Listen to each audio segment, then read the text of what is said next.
Hello there, my name is Bruce Rain from Brankus Creations, and thank you for joining me for this live stream today. I am streaming at an unusual time. I mean, it actually used to be a time that I would stream on a weekly basis, and then a fortnightly basis, and then slightly less than that, but this is around about the time that we used to do the Mac-Yak program back in the olden days. But I have some commitments this weekend, which means I won't be able to stream, so I thought I would stream today instead. Hello to Steve, Mac84, Colin from This Does Not Compute, Enzo Fitz, Hume, Foxhound477, Reed Reinfeld, Sad Mac356, Tev Rudin, Dave is here. Hello, Dave. So, yeah, it's starting to get a little bit chilly here. I mean, I know it's not the sort of cold. I mean, I'm still wearing a t-shirt, so it's not like it's, you know, crazy cold, but I'm sort of thinking maybe I should have worn a singlet under this. This is a new t-shirt that I've got. I just want to show everyone here, people who may be familiar with the silhouette there. This is courtesy of QWERTY. There are links in the description to QWERTY and a discount code if you are interested in buying their t-shirts. I think they're a lot of fun, and I do like the esoteric nature of these. You kind of have to know.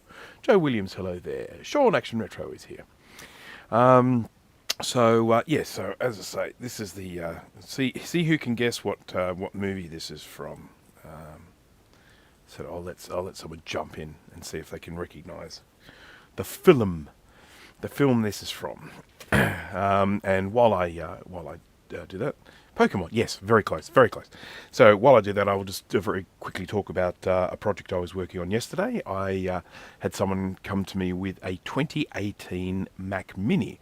It had 8 gigs of RAM in it, and they wanted to upgrade it to its maximum of 64 gigs. So they turned up with 232 gig RAM sims and asked me to upgrade it for them. So, you know, Scarlet Swordfish, hello. ASM 2750, hello. And so anyhow,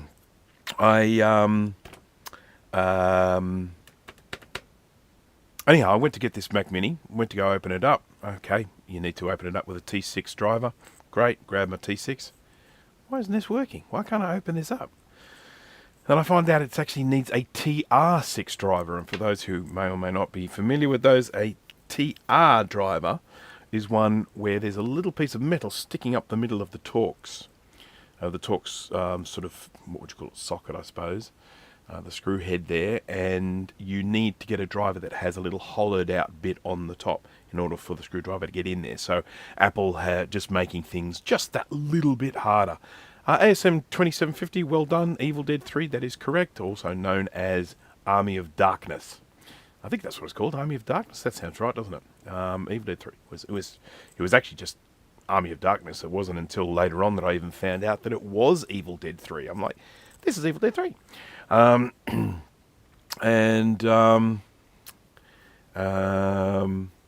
Yes, and in that film, this is Ash from the Evil Dead, you know, sort of films, and that's his boomstick when he got thrown back into the Middle Ages. He called his shotgun his boomstick. Now, so anyhow, I had to go out and buy myself a nice little set of drivers here that had this required hole so that I could use this T6. And I'm just going to show this. Probably the microscope view will be the best for this, I think. There we go. And we'll just go here to scope view. Wakey, wakey, scope. Hello, chickens. My scope has been playing up a little bit lately. It's just the cable. It'll come any second now.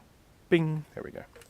So that is, you can see there's a little hole in the top of that Torx driver there, and that mates up with a little piece of metal sticking up out of the screw head, and so you then use this to get the screw undone. So anyhow, I'm quite happy with the little set. It's just very cute, and it does enable me to now open up MacBook Minis 2018 in the future. So, but I was a little bit frustrated given the fact that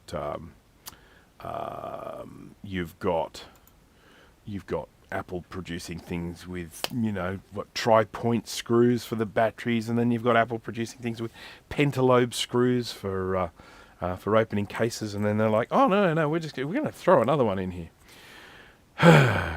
Anyhow, Scarlet Sawfish, hello there. K-Mac Vintage, hello there. Yeah, okay. So I figured that seeing as I brought this up, I figured that while we're doing this live stream, we might chat a little bit about some movie movie franchises, some different film franchises. But anyhow, we'll get to that in a minute. I have a new Fume extractor. I'm going to just go here to the side view. We might be able to just get this to come in here. So this is the arm of the Fume extractor there. It's a bit of a chunkus of a thing. It's a big thing. It's a rubbery sort of thing there. And it is a floor standing unit, and it's made by Vivor, and I'm currently reviewing it. So the floor unit is down here at my feet, and then I have this tube coming up through the desk, and it's a very long, it's about 1.2 meter long neck on the thing with quite a strong articulation on it. It's quite stiff, so it holds position really well, and it pulls a lot of air, and its filtration is absolutely unbelievable. So I'm going to be using it today for the first time in a practical purpose, and I guess what I would like from everyone is they can just sort of tell me if they feel like it's incredibly loud or anything like that compared to the old one. It is actually quieter in many ways than the old one. The old one was a noisy little thing, but because this sucks so much air, there's just the sound of that air rushing, and there's nothing you can really do about that without changing the laws of physics. So, anyhow, yes, it really sucks. It sucks. Okay. Now, have I said hello? Did I say? There's a classic Mac game called, did I say hello, Scarlet Sawfish? I can't remember if I didn't hello. Called Boom, that was Bomberman, but Doom themed. Okay. Security talk, there you go. Security for whom? Alright, now we have been working our way through this little board here. My camera is a little crooked by the looks of things, so let's do that. That's better. And we've been sticking these ICs on, and we're going to stick some more on. And I had hoped to have got these chips by now, but Kai hasn't posted them yet. Last week he said, I'll put them in the post and you should have them next week. Well, this is the last day of next week, and then he contacted me today. He said, I still haven't posted them. So what I will probably have to do with this, I will take one of these chips off this board, the one that he gave me, and then I will take one off a donor board that I have. And everything. So, I've started with the SOs already. Should we just get into this and start moving? At the end of the last one, I did the sound chip over here. This was a bit tricky because I had to faff around with it to get it to work. So we'll have to do the same for the second one, because there are two sound chips on this. One for the left channel, one for the right channel. Working on a battery damaged 2CI with many traces banned. I got power on and a grey screen. Been working on it for days and can't find the issue yet. Yeah, the good old grey screen on a 2CI. That is virtually the same as getting a CMOS CMAC on an SE30.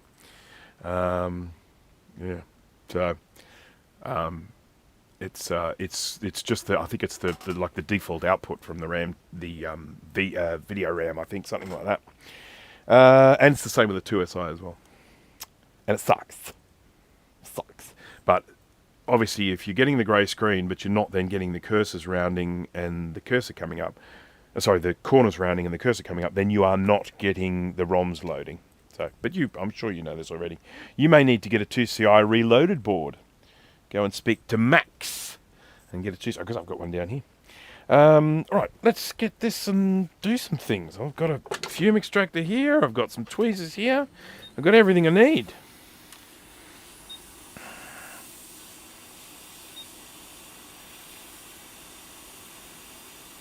Say Fume extractor.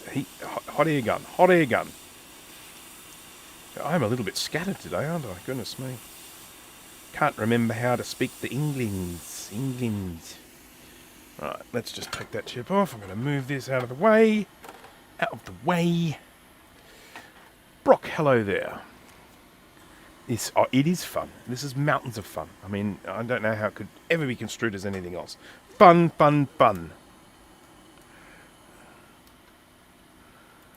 And one of the joys we have with this is it's still freaking... Oh, God, there goes the bloody microscope camera can. Fifth. Any minute. Oh, stop being a tool.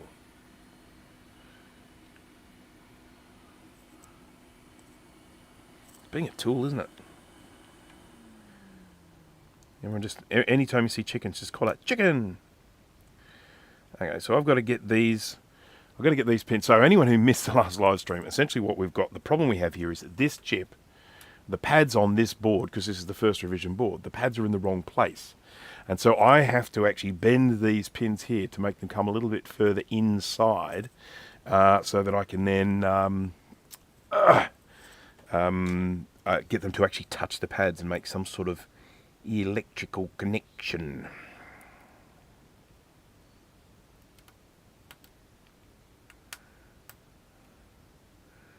I mentioned in the last live stream that these sound chips you will see on quite a few Macs. You'll see these sound chips on a Mac Classic. You'll see them on a 2CI. You'll see them on probably a 2CX, but I can't remember. You'll see them on a Macintosh Portable. They are very, very versatile, very Apple-y things. Okay, so we're just going to get these as flat as we can. And then I'm going to bend them. Dana is here. Hello, Dana. How be you be?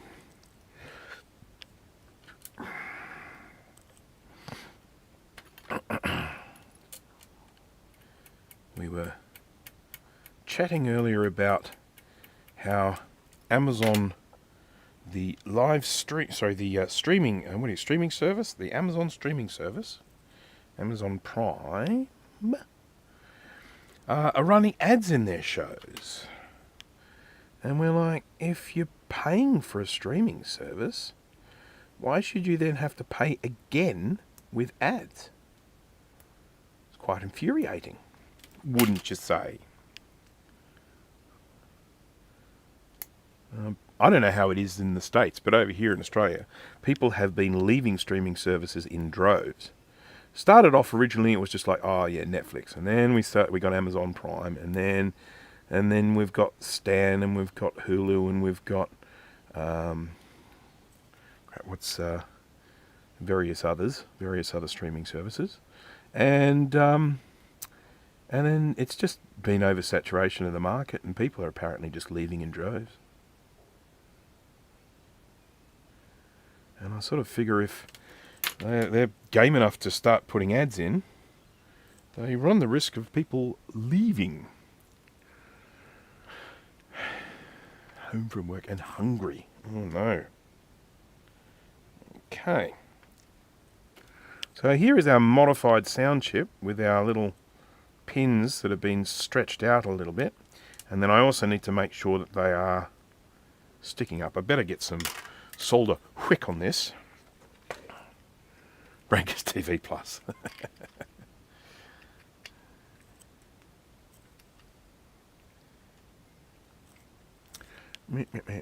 Just get some of this. take this off. This one does require some concentration. I can tell you that for certain, because some of these chips, you just whip them off and then move them and away you go. But this one, I'm actually having to apply a certain amount of brain effort to it. Effort.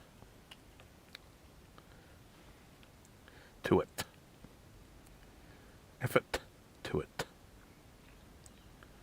Guys. Alrighty. Right, so that's pretty good. I've got enough of the solder off that, I think, that I can get that flush. Just got to make sure they're all sitting around about the same height. And then, this is where we have to do what we did last time, and that is we've got to solder up these pads. And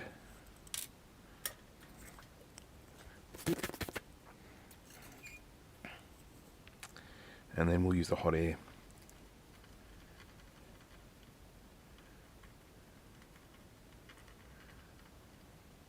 It is Friday here at the moment. The weather is a little bit inclement. I mean, it's cloudy at the moment, but apparently we have much rain coming. It's going to apparently pour down tomorrow. Won't that be nice? Oh, do we get the chickens again? Okay, I just got to remind people that I am using this flux, SteriFlux. Links in the description with the discount code if you want to buy this stuff. And also I have a video where I review all the different types of SteriFlux that they sent me to try out. And I'll be using this, and it's an incredibly important part of surface mount soldering. So if you are someone who's looking at getting into a bit of surface mount soldering, I would say, you know, obviously you're going to need a soldering iron, but you will definitely need a good quality flux as well. So this flux will help these balls flow, and I'll get nice little ball shapes. Like that. Perfect. Chickens. Chickens. Chookam. There's one. So he's over it. She's over at the feeder at the moment. And two pigeons. 3 pigeons. I don't know where the others are. They're tucked away somewhere. Could be laying eggs. I'm not sure. They've got food in their feeder there, but I haven't given them their treats yet today. So are all these ICs salvaged from a damaged board? Yes, they were. So when Kai sent this board to me, he gave me 2 battery damaged boards for me to salvage parts from. One of them was already had a whole stack of ICs taken from it. So that one is just sort of, I guess, a backup for us. And there is actually one chip missing. And Kai's sending me a new one, but it's not here yet. So we may end up actually getting to the point where I'm ready to test this before he sends it. So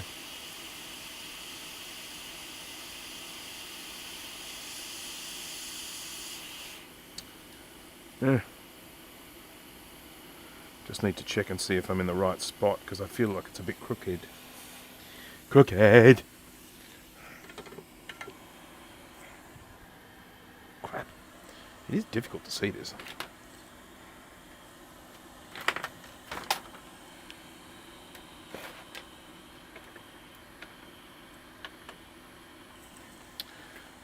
Nah. What kind of treats do the chickens get? The chickens get, it's a mix of, like a seed mix that's just referred to as scratch mix. And then it's mixed in with some fresh corn and usually some cucumber. So I chop up little bits of cucumber, chop up little bits of corn, and then I give them that. And they likes it. The feed that I give them is it's called a premium feed, and what is meant by that is it's everything they need in a single feed. You don't actually need to supplement it with anything. It's got all the sort of calcium. They need a lot of calcium, of course, for making the eggs. And so I have this premium feed, and it's actually a feed that's typically used for battery hens, because Battery hens don't get anything else in their diet, so they have this premium mix that has everything they need. Obviously mine are not battery hens, mine are able to eat all sorts of things, but the feed is an everything. It's an all encapsulating diet, and then the treats are just sort of mainly just to keep them happy, give them something to do. Sometimes I give them tomato, sometimes I might give them just sort of stuff that's left over. If I've cooked up some veggies the night before and there's some leftovers, I'll take them down. They yum it up. Yum, yum, yum. Okay.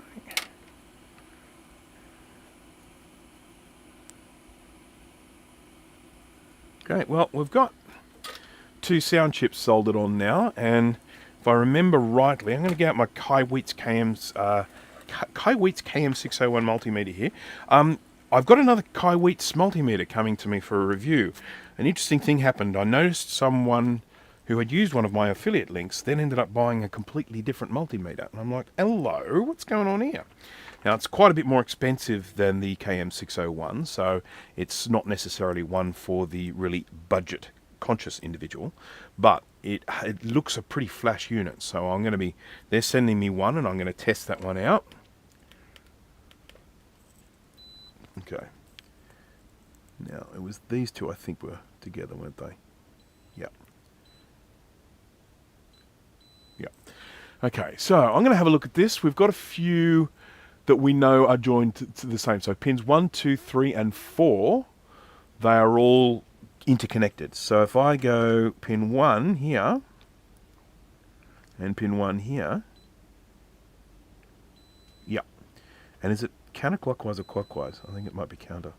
2, 3, and pin 4. Yep, good. This is good. I like it. Where does pin 5? Oh, I should probably show you what I'm looking at, shouldn't I? This is the schematic diagram. There it is. And there are 2 sound chips there, top and the bottom one. Sony Sound PLCC. This is the what do you call it? The schematic that was actually created by Boll. And that. And so I am just going to check and see what's going on with some of these pins. Where's pin 5? It doesn't look like pin 5 is even used, so we can skip that. Pin 5 nowhere. So pin 6 is going to reset. Well, pin 6 is reset, and it goes to resistor 10 and resistor 57. And I'm not sure if I can be bothered flipping the board over to check that. So yeah, let's just assume they're all working, shall we? I think that's the easiest thing for us to do. We'll come back to it if we have problems. There is my magic assessment of the situation. Sound chips are on. Isn't that good? And we'll go across here to top view as we remove more ICs. So there are the 2 sound chips there. And then we just got to work our way through the rest of these. Now, UJ7 and UK7, 16R6, 16L8. I was hoping they might be the same and I would take them both off, but I will do them one at a time so that I don't get confused because I'm old. Is Boll's IIfx schematic posted somewhere for download? Now, what I would recommend, I don't know this and I'm certainly not going to give it out just in case it's not available, but I think it is. But if you go to Boll's GitHub, GitHub thingy, I think is it the real Boll or something like that? If you go to his GitHub repository, you will find the IIfx project there, and if you download all the source, if it's going to be anywhere, it's going to be there. UJ7.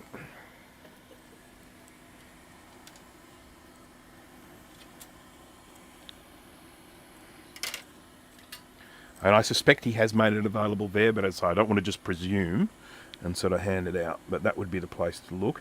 Actually, I think it might even be in the description of this video. If you go down to the description of this video, I think there is a direct link to his GitHub repository for the IIfx. And so you can then probably check there. Oops, scope view, please. Now, where's Mr. J, who asked me what time I was streaming today? I told him what time I was streaming, and now he's not here. What's all that about? Hello, Francois. Welcome. Here goes my sleep. I thought you have trouble sleeping anyway, don't you? May as well have something to watch while you're having trouble sleeping.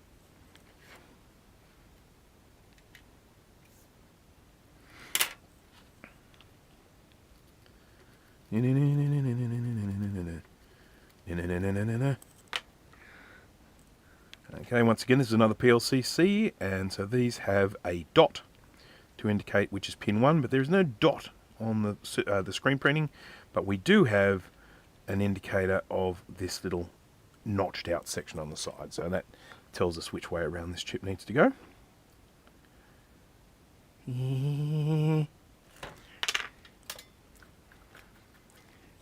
Ah, good, it's on his GitHub. Excellent.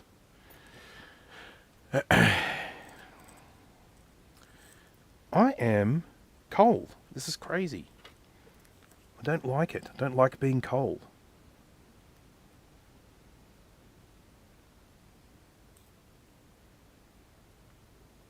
I'm in a shed, and my shed is cold. So, there's no insulation, metal walls. Oh, man. Oh! Every time I work on these where the pads don't come out far enough, it's like, oh! It's funny because, you know, he's unable to watch these streams live because they're just not in the right time zone for him. So he then watches them later on, and then he sends me a bunch of comments from watching the video. And of course, a lot of time his comments are basically saying, yes, I had exactly the same situation, because of course he built this. You know, he got the board made, and then he went and built one. And so all of these problems that I'm having, he had as well. So he then went and refined them for the next board. But of course, all of these problems that I'm having, he has already fixed, but just not on this board. So in actual fact, I should be blaming Kai for sending me an old board, not a new one. There you go. How about that? All right, now I'm working away here with no fume extraction. So I'm going to switch the fume extractor on now. How loud is that, my friends? It sounds pretty loud, doesn't it? I mean, the unit itself, the fan is just whisper quiet, but the amount of air this thing sucks out is just phenomenal.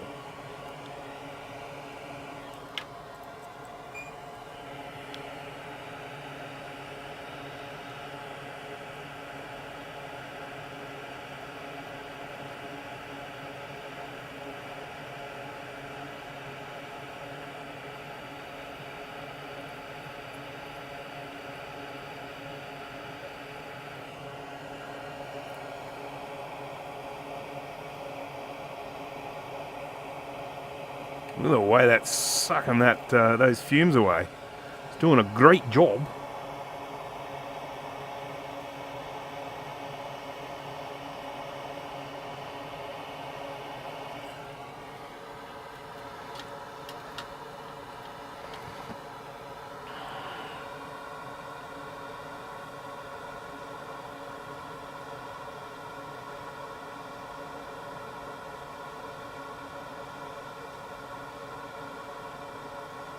Will New South Wales perform any better this year in the State of Origin, sending our best from north of the border? Probably not, 64-bit guy, would be my guess.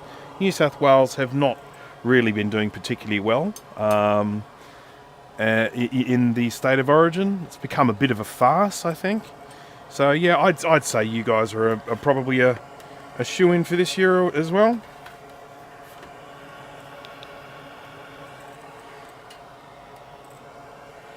Got a couple of bridges here I've got to get rid of.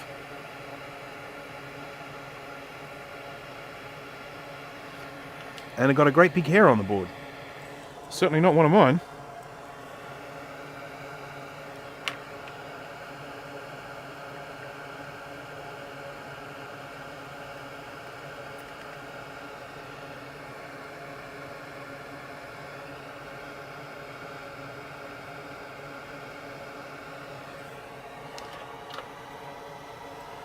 You have a State of Origin, why didn't we see?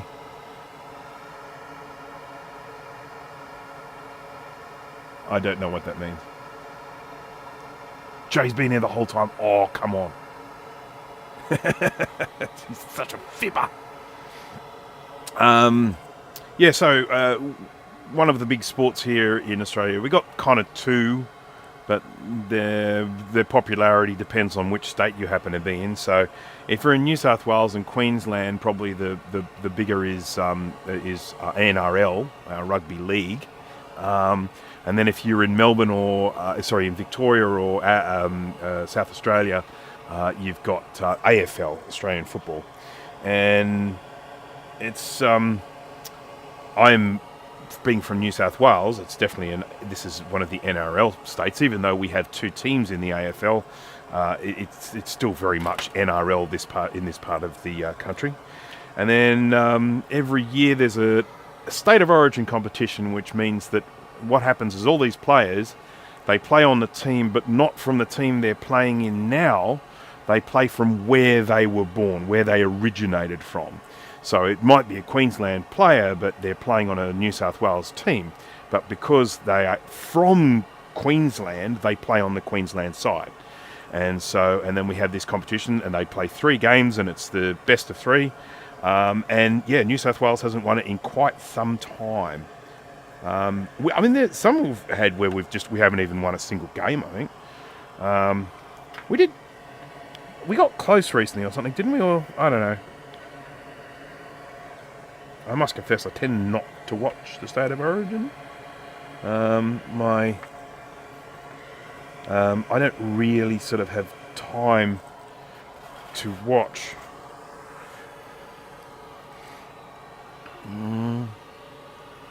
SG1. Okay, see, I've never watched SG1.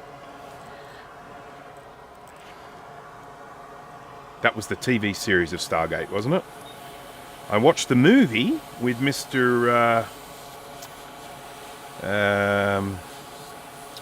What's his name in it? James Spader. And what's his name? Kurt Russell. Ow.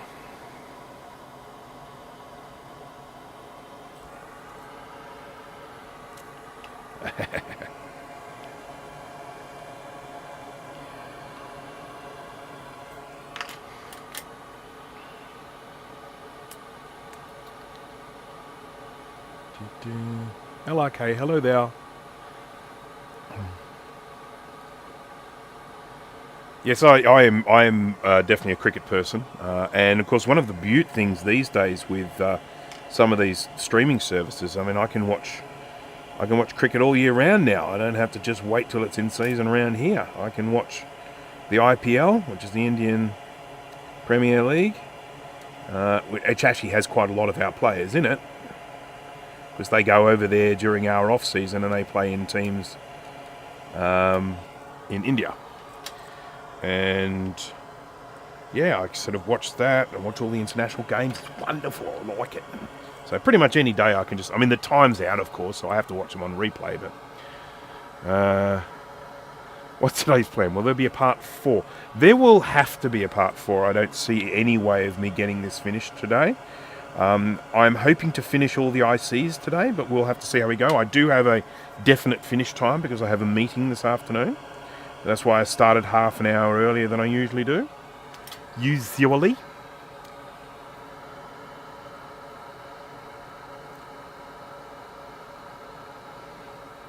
Child lock mode, and I don't have the remote. Whoops. Oh God, this fume extractor is amazing. So I found out that apparently fume extractors are supposed to be used like, let me just show you this. Like, whoa.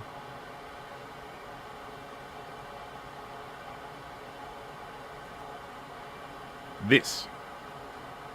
So you don't run the fume extractor above or at an angle, you run it flush across the bottom. This is when you're using one with a hose like this. So this is one with a hose. And you put it down like this, sort of flat on the table so that it sucks the fumes in sideways. Or you can move it like, maybe that way is probably better for me, so I've got rooms for my hand. And I've got to tell you, it works. It works way better than having it even above the smoke. It just sucks it in sideways beautifully. Go figure, eh? But you will see just how powerful this fume extractor is when I start soldering here, in the way that the smoke just drifts off to the side. This chip is UK7. Don't ask me what UK7 does, because I don't know. But it's a little PLCC chip. And I need to cut my nails. My goodness, look at them. They just keep growing. I'll just tell people I play the guitar for the moment. How about that?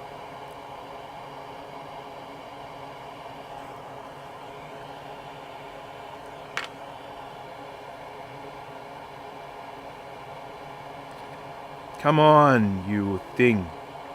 I'm really struggling to get this to stick. I'm going to do this.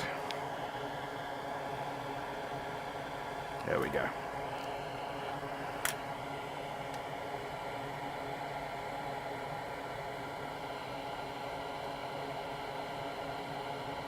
Ah, poops.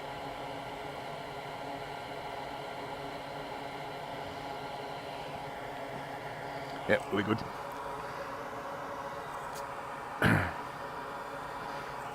I actually have a couple of guitars. I have an acoustic guitar and an electric guitar, and I'm not very good at playing. Doesn't stop me from wanting to, though. I also have 2 trumpets and a violin, and I can't play any of them. But I do like musical instruments. I had a plan to teach myself to play the trumpet, and the plan was coming along really, really well, until COVID. Because I was practicing during the day, in my downtime, and then when COVID happened, my wife started working from home, and that meant no more trumpet practice. That is my multimeter switching itself off. Roger Salter, oh my goodness, who are they? Was finishing a recap of MDD power supply it happens to be working on. That is awesome. Tell me something, Roger. It's not usually just the caps with the power supplies on those. There's usually other problems with them as well. Did you encounter any of those issues?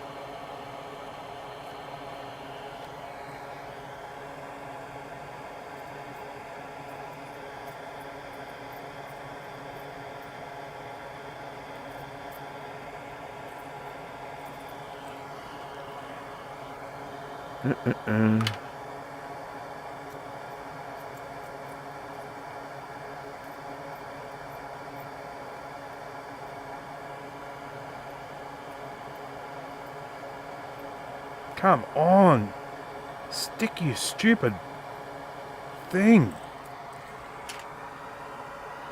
Greg Brady's here. Just coming back to the trumpet after 15 years, getting lessons really makes things go 10 times faster. Also, practice mute silence brass system is essential to increase. Yeah, so I do actually have a mute, and it's still frickin' loud.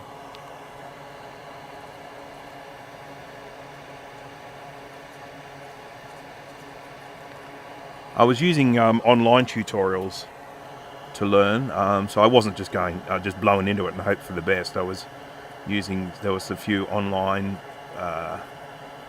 vids and stuff like that I was using.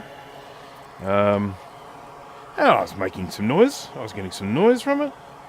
Wasn't ready to break into a jazz solo just yet, but I was certainly feeling like it was coming along. And then I actually got given a second trumpet. That's why I have 2. And the first one is good, but the second one definitely sounds better.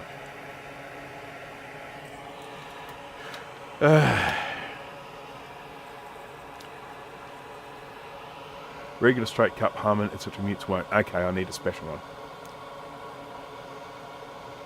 Alright, I'll have to have a look into that.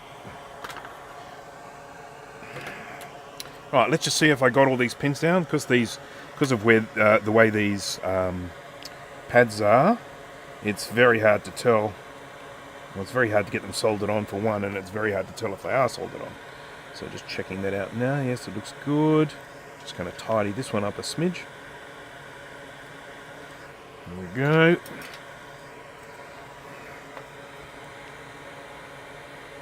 Looking good. Okay, there's another 2 chips down. Yay! Let's get back onto the top view here.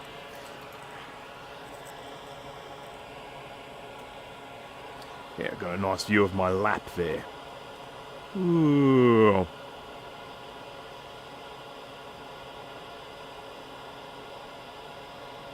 There we go.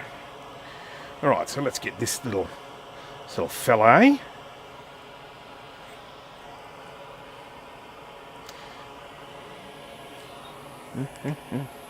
Well, I can play a little bit of guitar, but not much.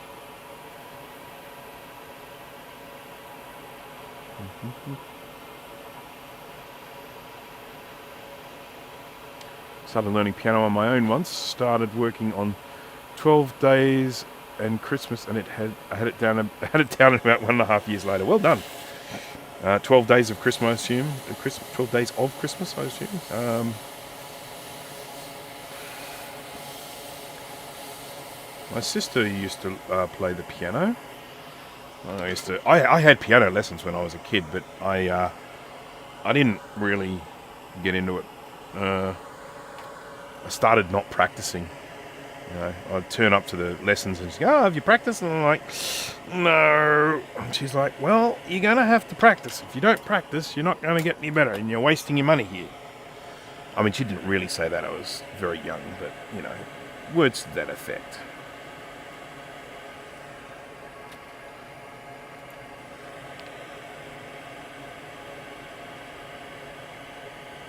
Each time I do this, in case anyone is watching me do this for the first time, I get my solder wick here and I just try and take some of the solder away from the bottom of the pins, and I do that so that I can get these to sit on the board nice and flush.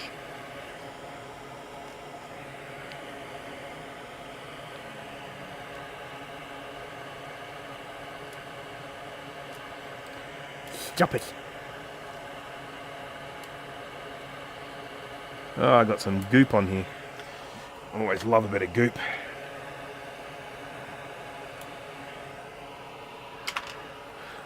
Double majored in piano performance on and computer science. Instruments are loud. I try not to play my grand piano late at night in case the neighbours can hear.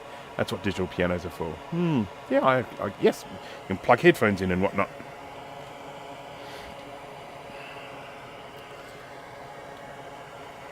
Piano. I'm an orchestrator and music copyist by trade and have done a little composing very recently, though I'm a percussionist originally. How about that? How about that? All these musicians here everywhere. And you know why that is?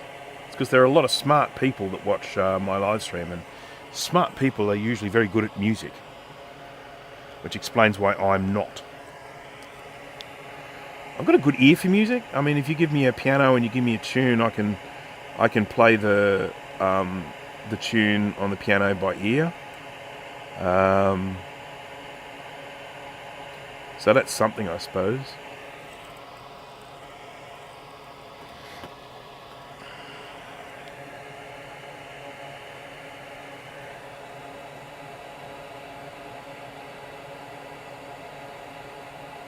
And when I say play, I mean, I don't mean like with fancy chords and stuff. I'm just talking about the notes.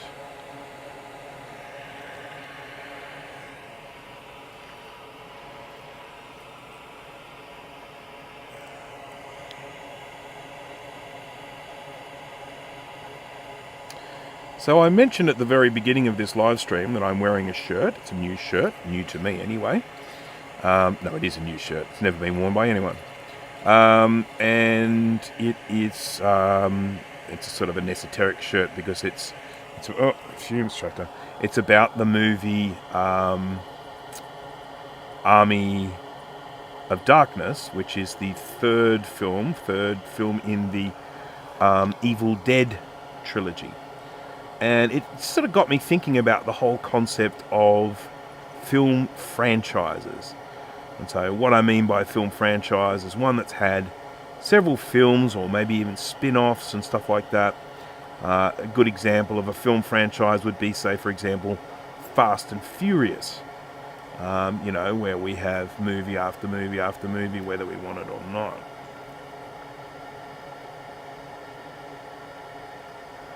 And I thought we could do just a little bit of a chat about our favourite film franchises. Does anyone have a favourite film franchise?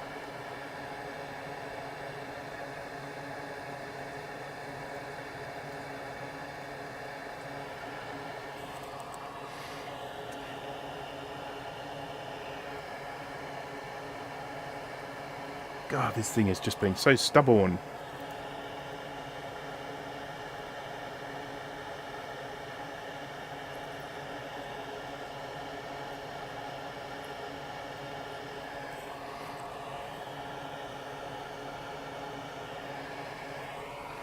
Star Wars. Yes, well, of course, Star Wars is probably the Star Trek original series movies. Yep.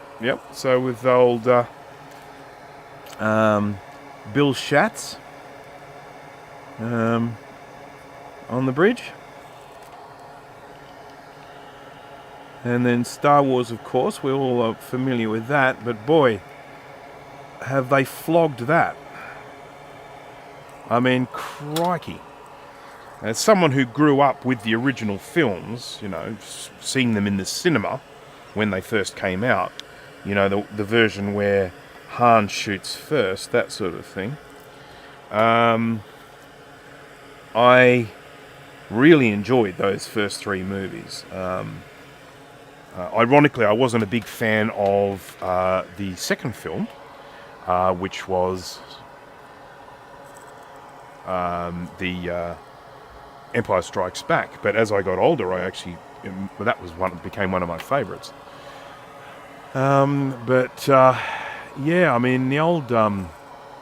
Then they did the prequels. What a joke that was. I mean, they basically just gave George Lucas loads and loads of money and said, "Yeah, go do it, yeah."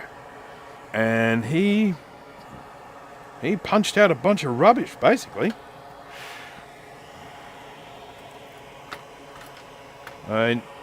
He needed someone kind of checking his decisions, I guess, because they were crap. And then, of course, we had the later ones, and they were... I liked the one where they got Han back.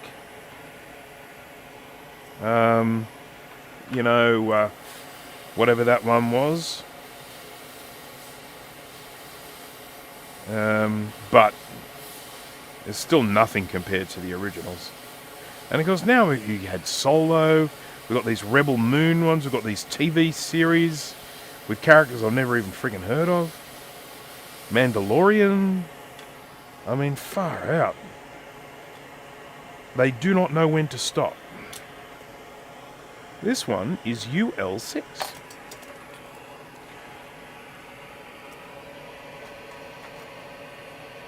Rogue One was a good movie. Now, what I will say about Rouge One, I really objected to the concept of them having to get backup tapes out of a big data center. I thought that was a little bit silly. But the biggest issue I had two huge issues. First of all, what's his name's overacting. What's his name? It's on the tip of my tongue. Oh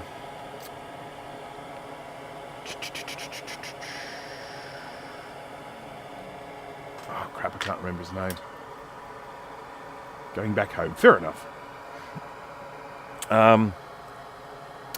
It'll come back to me later. The overacting guy. But the other thing I had a big issue with was it kind of diminished the next movie, right? And it diminished the original Star Wars film. I'll tell you why.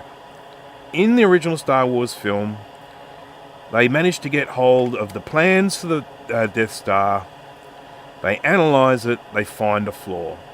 Clever guys, well done. Congratulations to them for doing their thing. In the Rouge One film, they changed the story so that he actually deliberately built a flaw into it. And I didn't like that. I preferred the idea that the clever people at the rebellion managed to find a flaw rather than there being a deliberately inserted flaw. That part of the story I really did not like. And I suppose that's one of the problems you have when you go and do prequels to things. UL6. It could have been both at the same time. Could have been. But, and of course the other thing about Rogue One is that it's a bit of a downer. I can't think of the name of the guy. Is anyone helping me with the name of the guy that does the overacting in that movie? Black guy. Can't remember his name.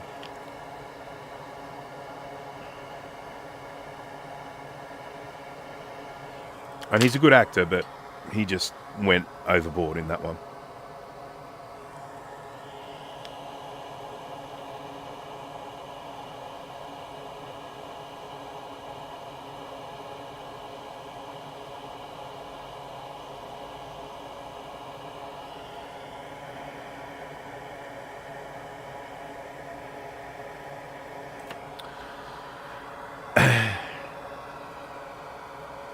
They didn't know where the flaw was, so they had to dig to find it.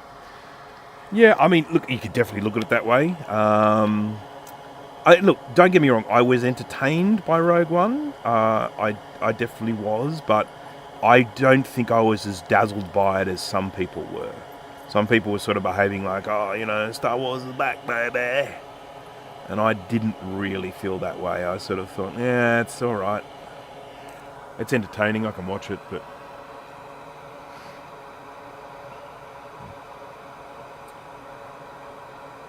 Yeah, no, I'm not thinking of John... No, I'm not thinking of him.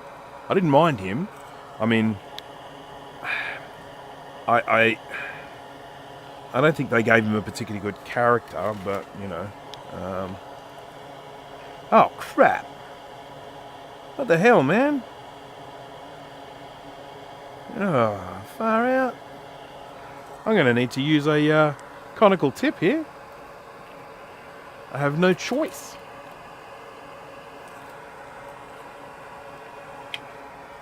Forrest Whitaker. Thank you, Steve.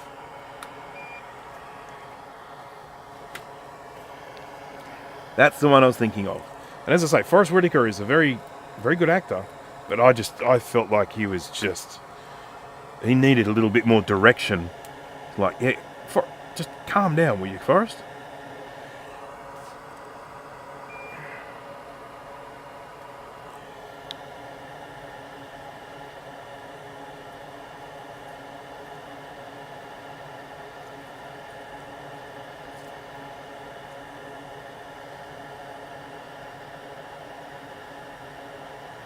There we go. And I could just remove this, what do you call it, this inductor and do this without needing to change the tip, but I don't wanna.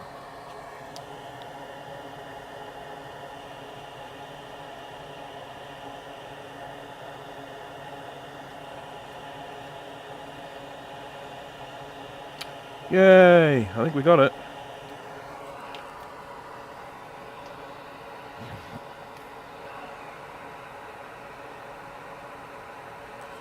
Paranoid and a bit too crazy. Okay.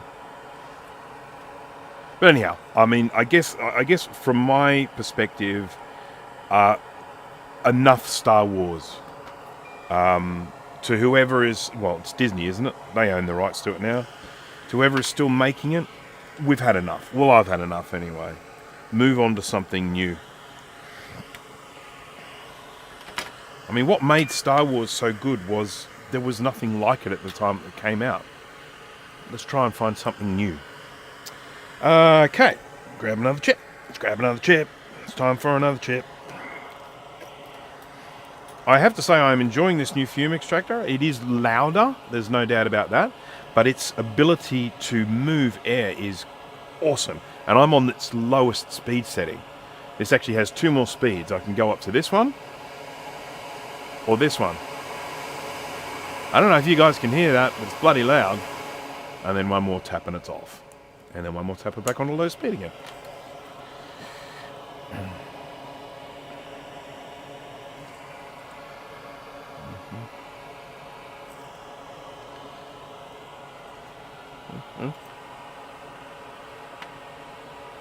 New is too risky. Tried and true. Yeah, so it is to a point a profit. Because we've actually seen some terrible box office flops with stuff that they are rehashing.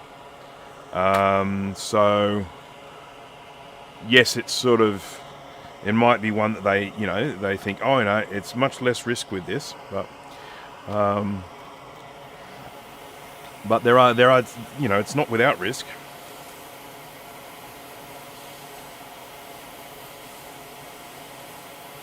So, someone also mentioned Star Trek there. So, obviously, Star Trek is one that's kind of suffered a bit of the same fate. Though, I think they've probably had a little bit more success with the more recent movies that they did with Chris Pine. I certainly enjoyed those newer movies with Chris Pine as Captain Kirk. The third one... I think it was the third one. Copped a lot of flack. I think it was the third one. But I didn't mind it. Flawed, definitely. When it comes to the TV series, I kind of stopped. I watched The Next Generation. Big fan of The Next Generation. And I watched some of Voyager and some of Deep Space Nine, but I didn't really get into them the same. Yeah.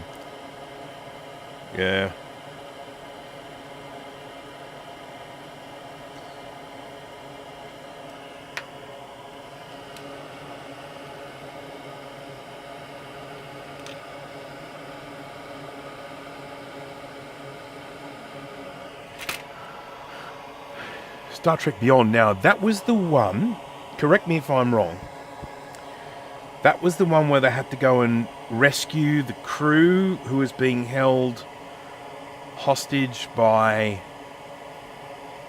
some dude that used to be human or something like that, and it had the ridiculous scene with the motorbike. Is that the one? Correct me if I'm wrong. Yes, there is a new Aliens coming soon. Eric is here. Hello, Eric. Making my way through. Do you know what's great about The Next Generation? They're all available in 1080 now, which I've never even seen them in 1080. I've only ever seen Star Trek The Next Generation in standard def.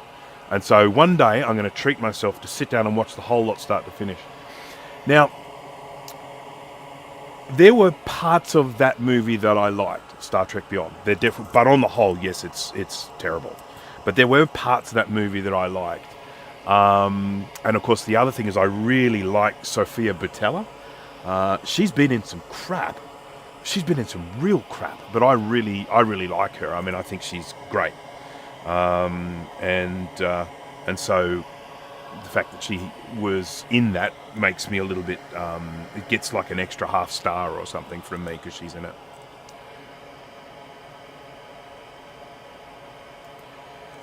I mean, she's in that nonsense Rebel Moon stuff at the moment too, I think. I've never seen the movie, but I have seen her character in the movie. What's it called? Oh, man, what was the name of that film? Oh, crap. About a bunch of sort of English secret agents or something like that. And she had blades for feet. Blades. So she had no legs, but she had blades for legs or something like that. She looked great in that.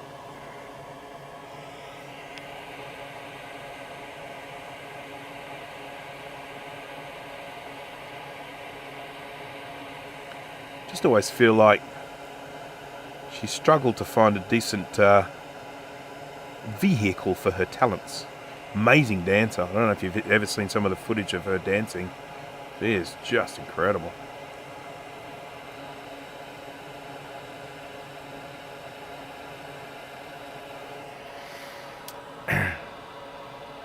Didn't care much for the reboot of Star Trek movies. Strange New Worlds, however, is fantastic. See, I haven't watched it. I watched Series 1 of Picard. Struggled with that a bit. But I haven't watched Strange New Worlds, but I have had people say good things about it, so I probably should watch it. And the thing with that is they're the sorts of shows I have to watch on my own. My wife has zero interest in that. And we kind of have a thing where at the end of the day, after we've been working, we sit down and we watch something together. And so it's not something that I can say, hey, let's watch Star Trek. She'll be like, no.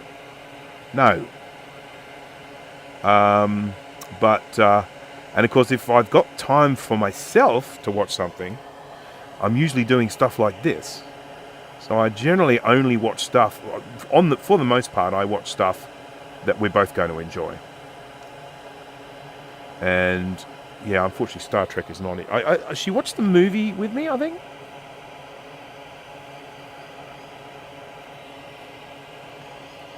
But they're pretty good standalone stuff. Lost interest a couple of episodes into Season 2. Isn't Season 2 the one where they got all of the original crew back? Original TNG crew back? I would have thought that would have been worth a watch. Oh my god, some of these... I think what has happened with some of these pads is they've ended up getting a little bit of oxidization on them, and so they're just not taking solder very well.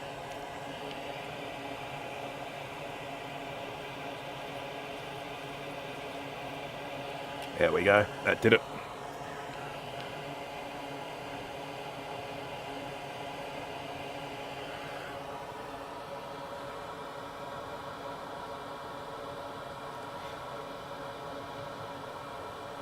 Just in time. Just in time? Justin is starting a bit... Oh, okay. No, I get it. Who I am.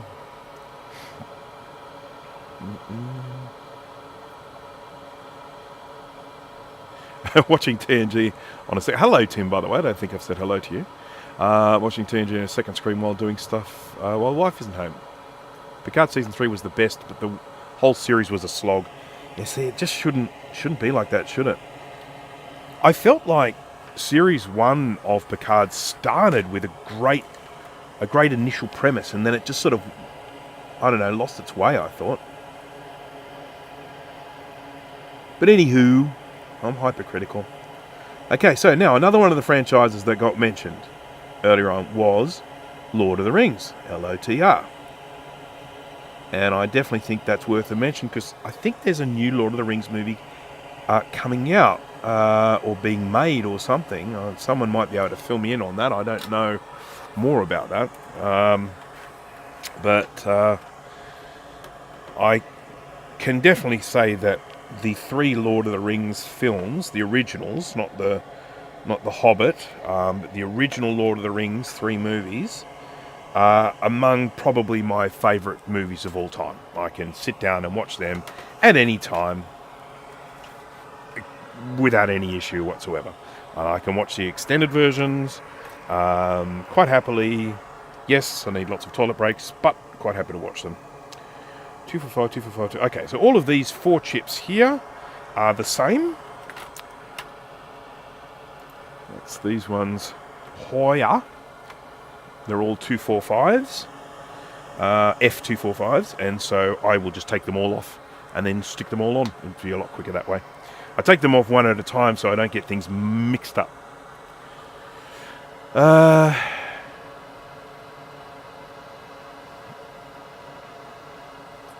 Now, you know, the animated film of Lord of the Rings by, what was his name, was Bachi or something like that. I have never seen it all the way through, but of course one of the big problems with that is it ends halfway through. And they never finished it. They never came back and made the sequel. Because they split it into, they were planning to split it into 2, I think, for that one. I could be wrong, but... Yeah, you basically just get to the end of the animated film and stops. You know, it's like, oh, okay, what now?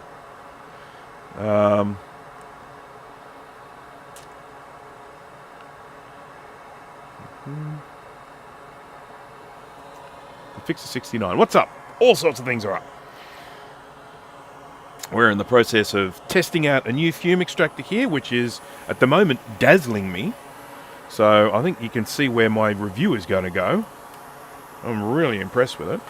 It's definitely more expensive than the Fume extractor I was using before, but they really shouldn't be compared. They are chalk and cheese when it comes to their filtration ability and their ability to move air. This thing here has a level of filtration in it that is just incredible. It's probably going to be much better for my health.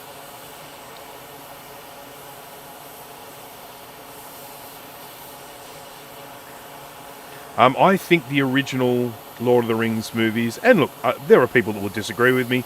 Some people just say they're too long. Some people say they're convoluted. But for me, I think they are absolutely wonderful. Combination of good stories combined with wonderful screenwriting, great actors, and wonderful effects that support the story. They're not effects just for the sake of effects. They're effects that actually become part of the storytelling.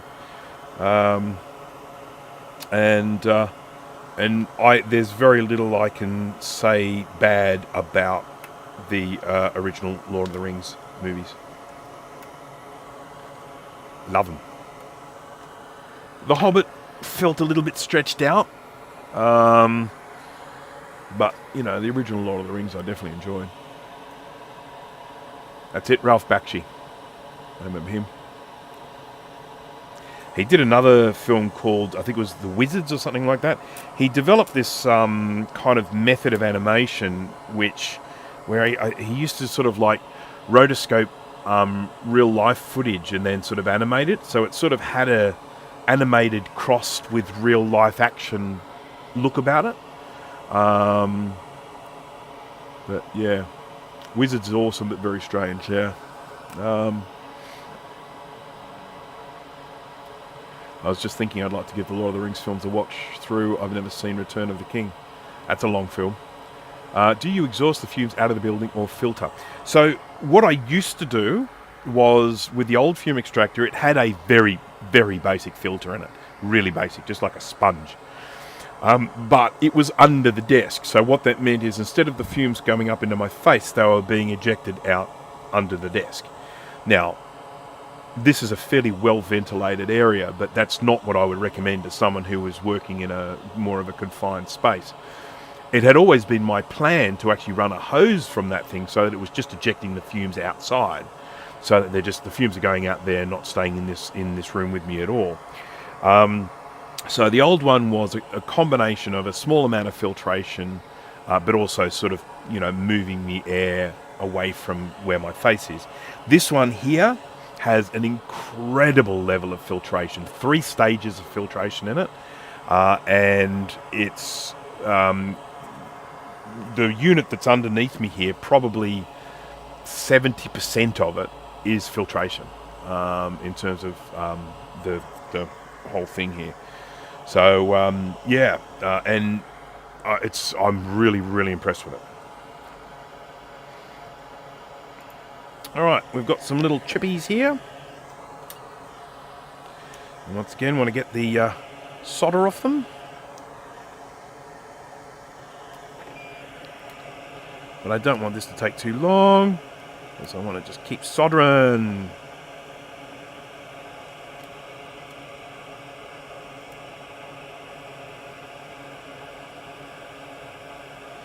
And I don't know if anyone has watched the behind the scenes stuff of Lord of the Rings, but I'll be honest, I found those just as entertaining as the films themselves. I watched every single little bit of the behind the scenes stuff. I've always loved behind the scenes stuff because I've always had an interest in movie making since I was a little tyke, a little youngster.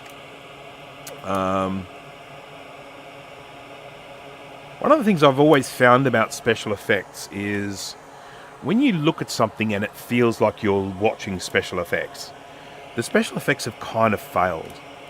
You should just be so wrapped up in the story that you don't see them as special effects. You just see them as the movie. You see them as part of the story. And that's kind of how I felt about, say, a film like Jurassic Park, which was incredibly sparing with the special effects. Really sparing. There's only a couple of minutes of animated dinos in that film. And I just felt like they were, okay, yes, we were dazzled by them, but at the same time, they were just supporting the story. They were used sparingly. You then compare it to some of these, I don't know, like some of these Transformers movies or Godzilla movies or something like that, and it's just like, there's effects. They're not really supporting the story at all. They're just like, they've got some special effects and then they're going to write a story around it. I'm hypercritical like that. I didn't lose the chip vice, but I just decided that because I had to do 4 of these at once, it would probably be quicker if I just did it the way I did, rather than put each one in the chip vice. So,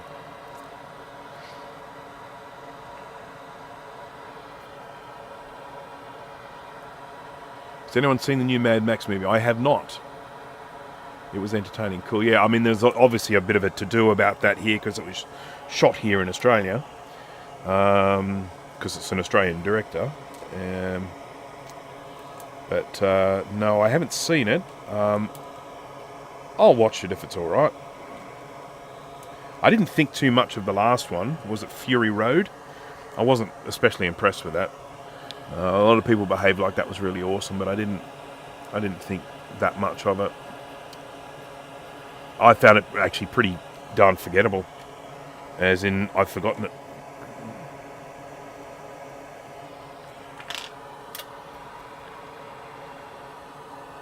Yeah, the Jurassic Park was filmed very well to give the viewer the feeling of scale. Exactly. Hey, GT.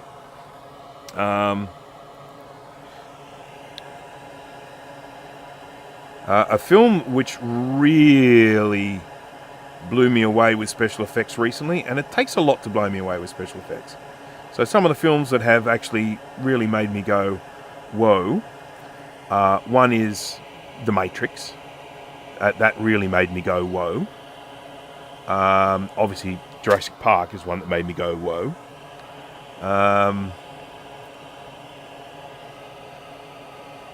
But one that came out recently which really made me go, whoa, was The Creator.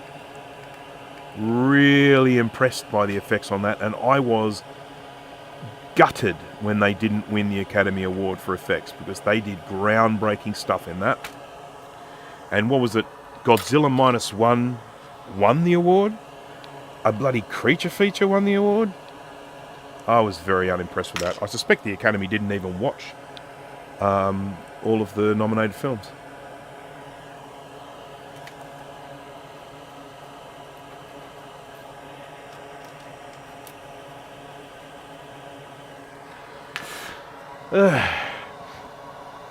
I felt bad for the T-Rex because he ate a lawyer.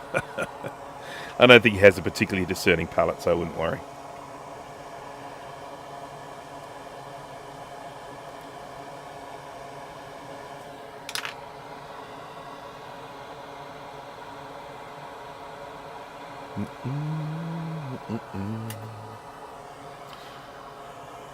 Just working my way through this little row of 4 chips.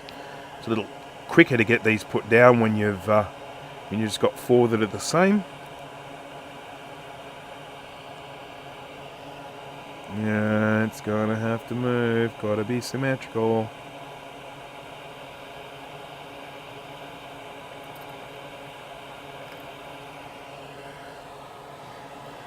I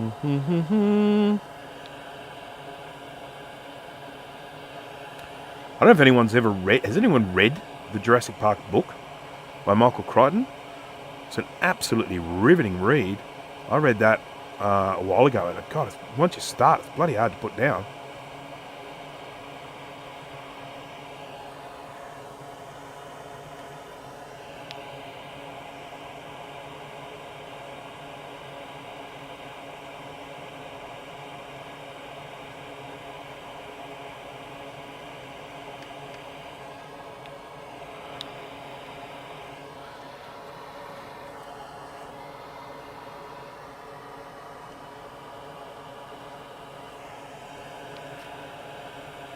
Oh, I've got a bent pin. Oh no.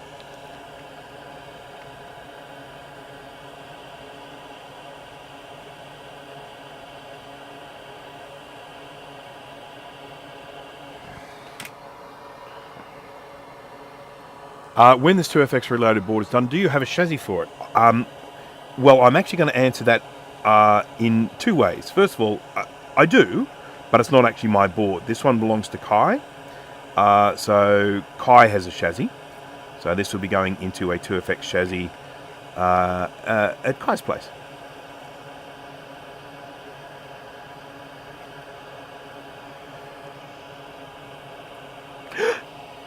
Poops.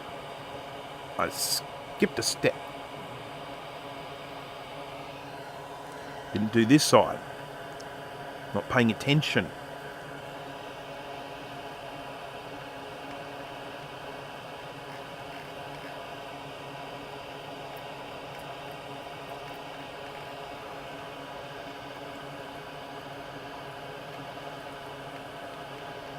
These ones are really easy to solder.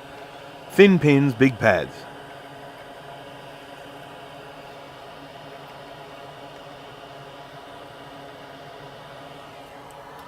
Too easy.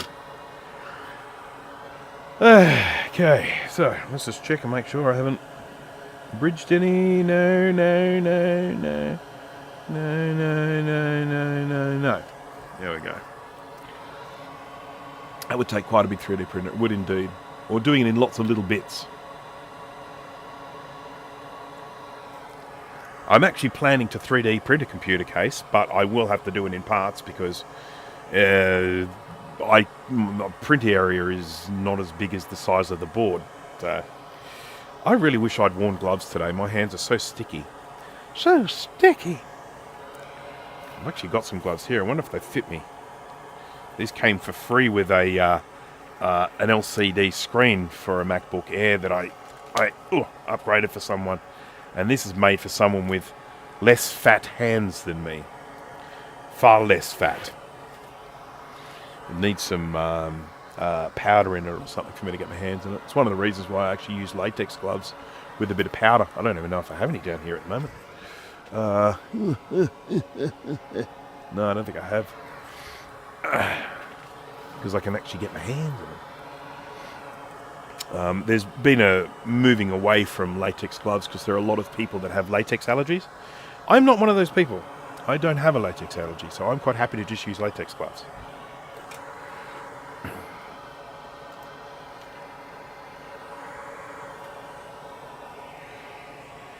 I've got some talc here somewhere. And I believe it's asbestos free.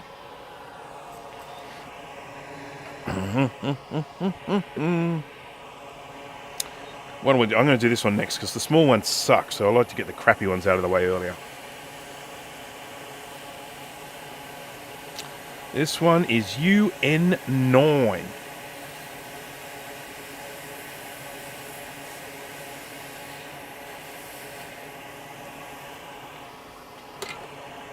United Nations 9.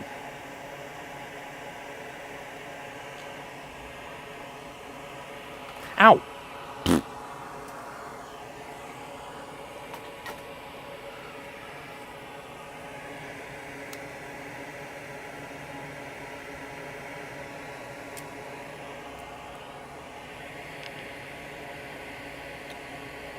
You know, when you think about all these movies that they keep remaking, you know, stuff that I sort of figure like, why do you even need to remake that? You've already made it. When they kept doing Spider-Man again, but they start from the beginning each time. It's like, okay, we know he gets bitten by the spider, and so okay, that's all cool. And then like they did it again, get bitten by the spider again. We've like, okay, before we had what's his name, Tobey Maguire or whatever, and then now we've got James Garfield, and James Garfield's being bitten by the spider again. And I'm like, why do we need to go right back to the beginning when we just did this so recently? I'm gonna clean these pads up. They look awful. And I just sort of, so often with these things, I just sort of think, why did we need to go back to the start so soon? And here's a question for you.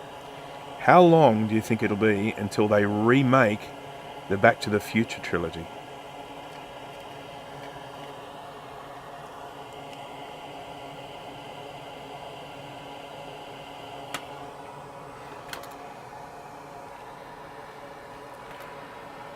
To work on an LC475, I see it can be upgraded to 68040 and PC601. Ever done that, and should I? Okay, so LC64. So what you're saying is it can be upgraded to, when you say 68040, you mean instead of 68LC040. So that's obviously because the 68040 chip, got one here. Here's a 68040 chip. And this one is 68LC040. What that means is this is a 68040 chip with no integrated floating point unit, no math coprocessor integrated inside it. And this was the LC version of the chip that got put into a lot of the 68040 LCs. And you can take this out and just do a straight swap with a full 68, sorry about my nails, a full 68040 without the LC in it. You can just do a straight swap if you have the chip, but they are getting hard to find and they are getting expensive. So you can do that with an LC475, just do a straight swap if you can find the chip.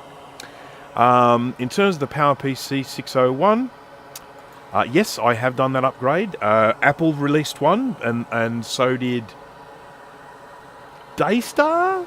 I want to say Daystar. I think it's Daystar. And that'll take you up to a 601.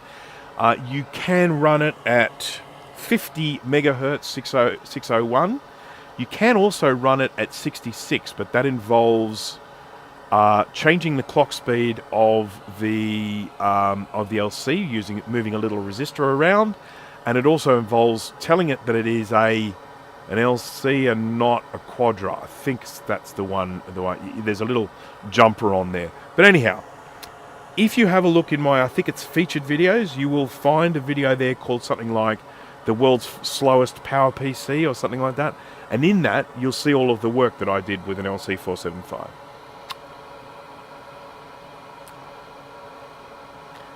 So Mecha said that as long as he's alive, he'll keep people from remaking Back to the Future. Good on him.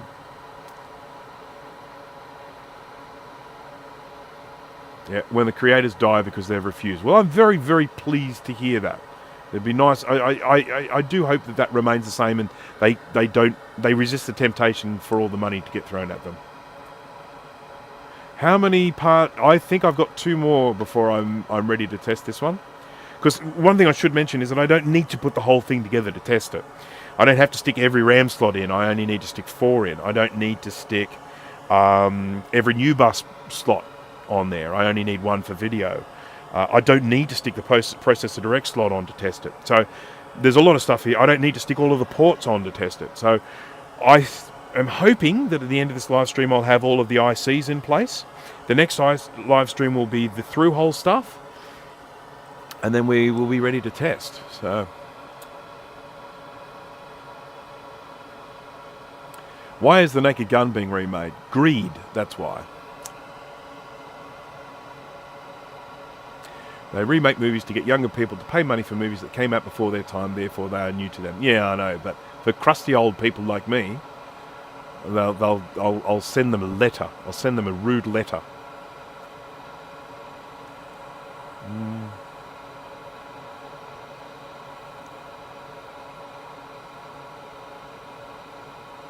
Callum, howdy there.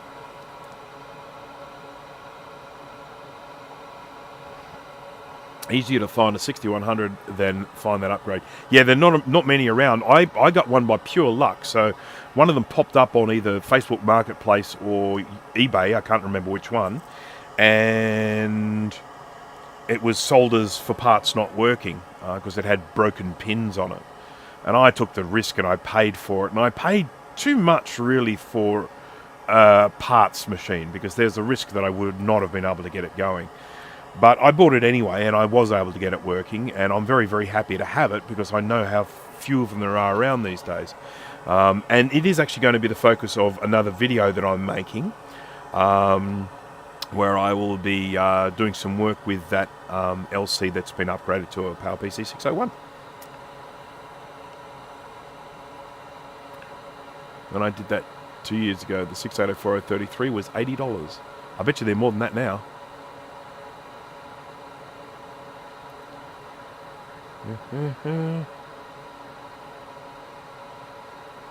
Do.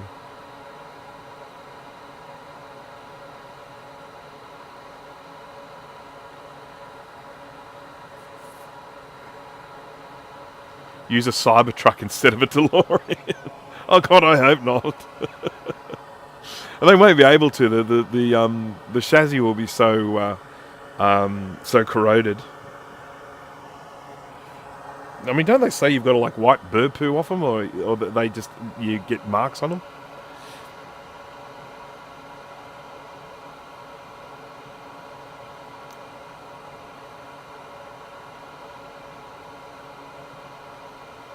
I yell at clouds when I'm upset about movie remakes. Yeah, that sounds like a good course of action, David. Right. Now, I cleaned up the pads on this one. I hadn't done that on many others, but because I'd had so much trouble with these little tiny footprint PLCCs, I thought I would do it for this one. It might make the solder here a little easier. Because this has been sitting down here in my workshop for a little while. And it's had some flux on it and stuff, and it may just be starting to oxidize a bit, which makes it a little bit harder for the solder to stick.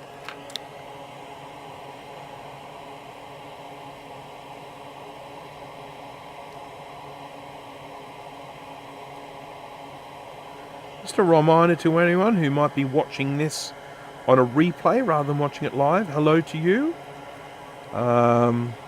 Thank you for watching.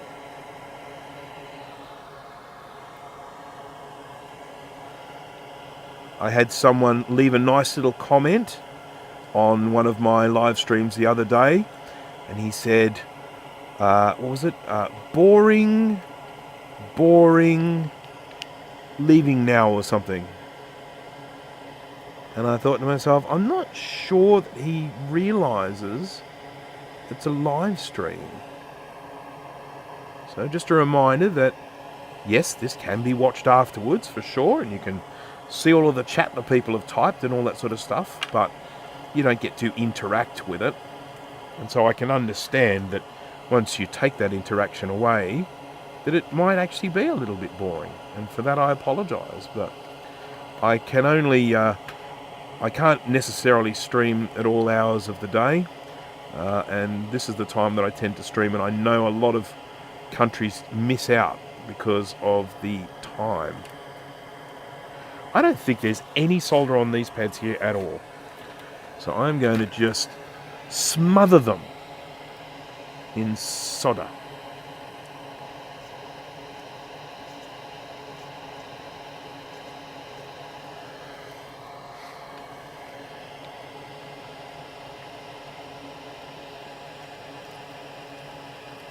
That one definitely doesn't have any on it. There we go, it does now. Right, let's have a look at these.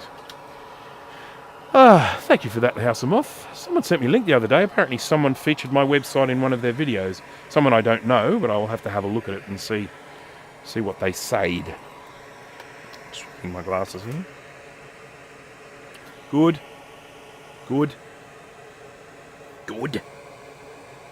It's very good.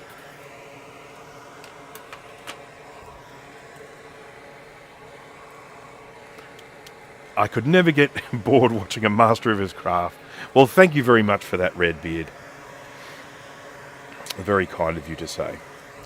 I got another one of these. Oh, I got another two of these crappy little things, so I may as well get these done now and get them over with and stuff.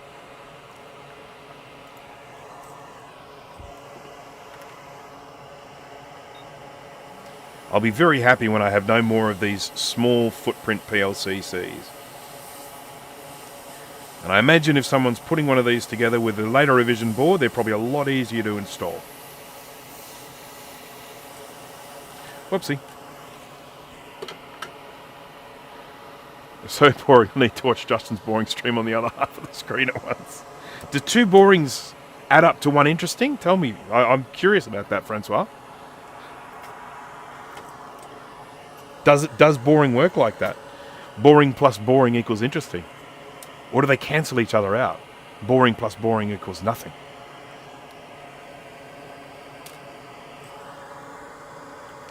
What is this one? UP15.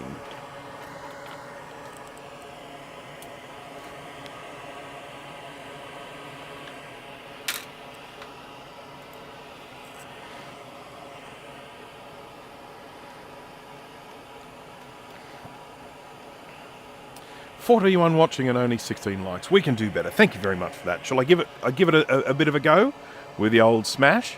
Smash that like button. Whoa. Two borings do not make a wow.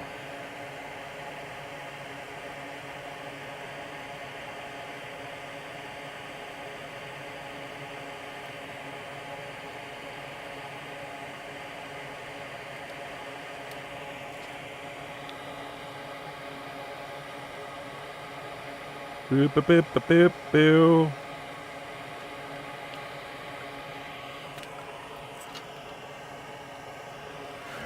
The Candyman can. He could take a sunrise.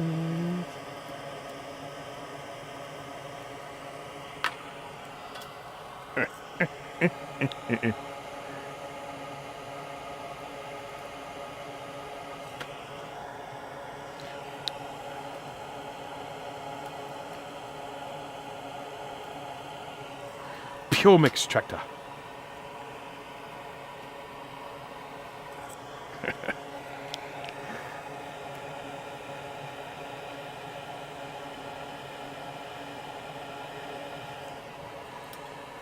I should go to sleep. I can write that Arduino thingy tomorrow. Yes, of course you can. 4 a.m. is a good time to go to sleep. I can't do that. I can't stay up that late. My body just won't let me.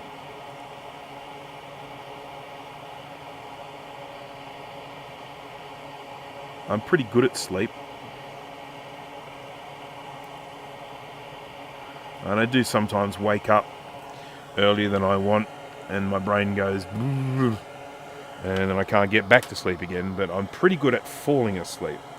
Usually when I hop into bed at night, my head hits the pillow, gone. Gone.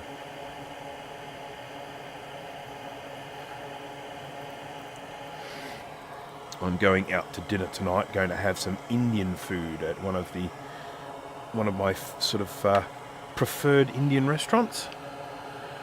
Quite looking forward to that. Like a bit of Indian food. Love a good curry.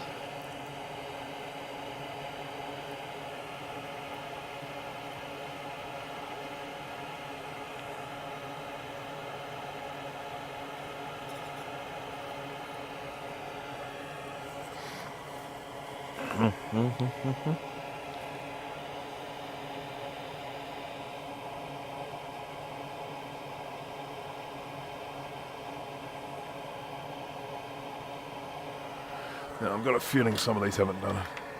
I haven't had Indian since high school. Good grief. I have Indian all the time. Love it. Yum, yum, yum, yum, yum.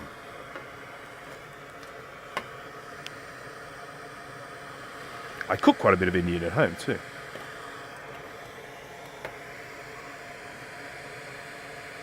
Got a bridge. Got a bridge.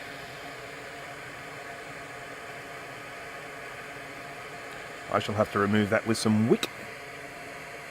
Oh, no solder on that one. I had a feeling that was the case.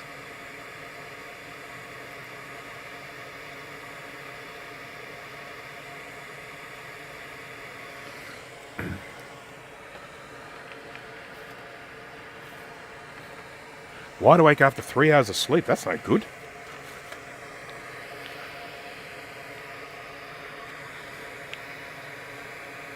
Where was the bridge?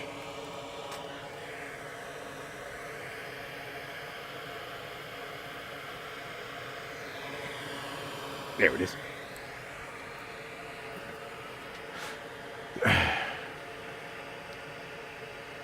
What is the main chemical in flux?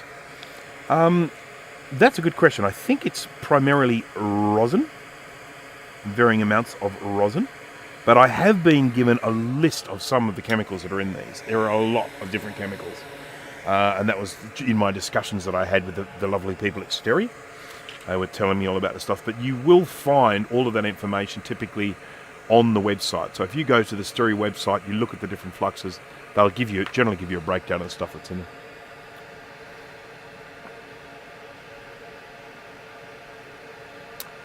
Yep, so rosin, which of course is the same stuff that they use on violin bows. Yeah, I've actually got some here. I've got this stuff here. Rosin soldering flux. This is the basic rosin stuff. And it's kind of goopy and stuff, but it works. It works, but it does leave quite a lot of yucky residue on the board, so I tend not to use it.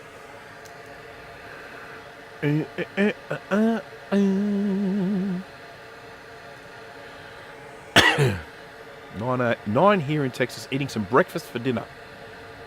What is breakfast for dinner? What sort of... So you're having a bowl of cereal, or you're having eggs and bacon? That's what I consider to be breakfast food.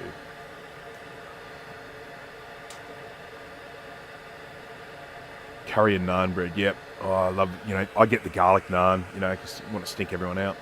Beautiful. Beautiful. Right, so, that's another one of those, and then I'm going to just take the last of our little PLCCs, because I just want them done. I don't want any more little PLCCs.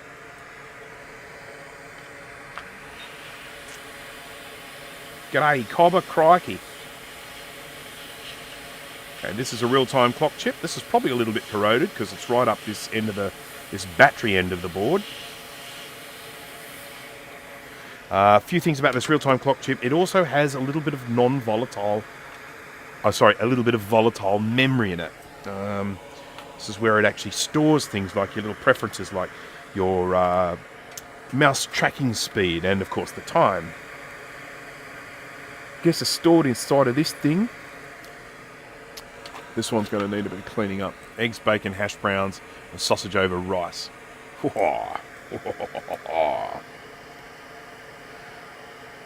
Hash browns and rice, carbs on carbs. Had some toast with it as well.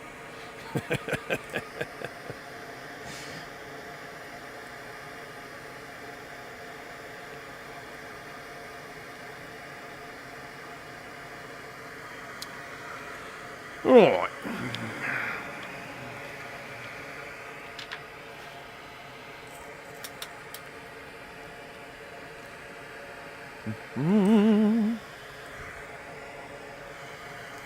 Dr. Rosin. Anyone here ever seen the movie Fletch with Chevy Chase? Dr. Rosin? Dr. Rosin Penis? I sure enjoyed that movie growing up. I don't know if my enjoyment of it now is just all nostalgia based or whether it is actually a good movie, but I still enjoy it. Okay, this chip's going to get a little bit of a clean with the old nail file.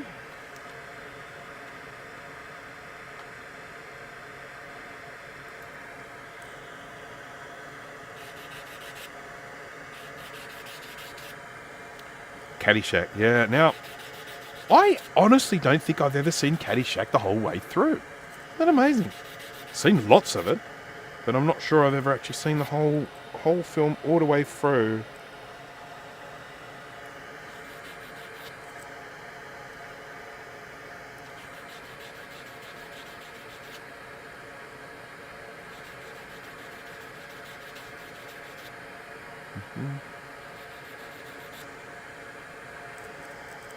Is Blazing Saddles still funny though, GT? I know it certainly was when I was a kid, but I haven't watched it since then. I don't know if it is still funny.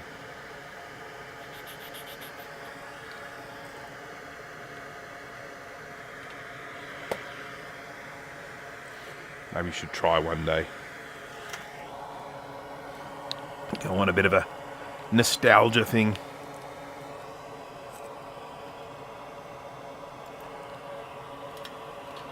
Thirsty Thursdays, feeling good from Wisconsin. Hiya, Dan K. It's actually Friday here at the moment, which is always nice because it means weekend is just around the corner. I do have a meeting this afternoon, but it's not for a while yet, so I can still stream for a bit. I apologise for people who might be having to go to bed earlier because they've got work the next day. You really should see this. I've got to show you this. Top view. Just going to zoom out a bit here. Maybe I'll just do this. Okay. Just going to create a bit more smoke here. Oh, you can't see it. I need to zoom out.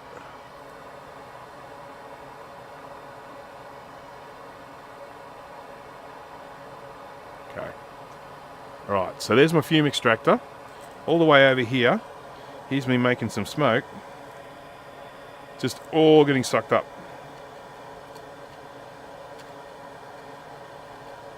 Every single bit of it. It's really impressive. I'm so impressed.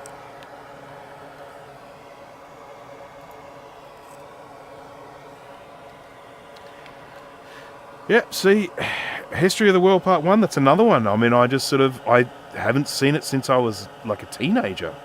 And I just don't know if it'll stand the test of time. I mean, I've watched some movies that I know I grew up with that I really enjoyed, and then I watch them as an adult and go, oh God, that's not funny. But I honestly have not watched History of the World Part 1 since it came out. Or very soon after. I watched it on VHS. That's actually another treat in this day and age, seeing films in high def for the first time. Where all the white women at? That's from Blazing Saddles.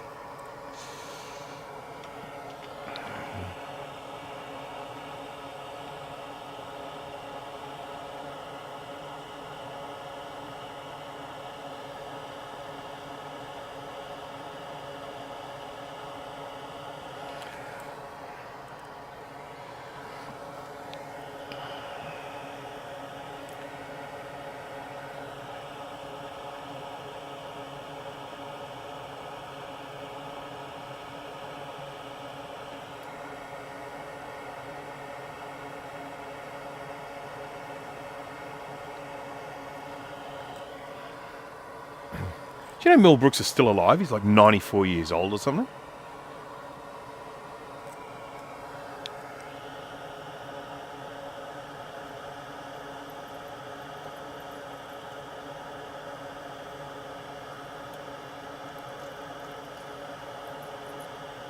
I think like David Attenborough turned like 98 the other day or something like that. He's insanely old.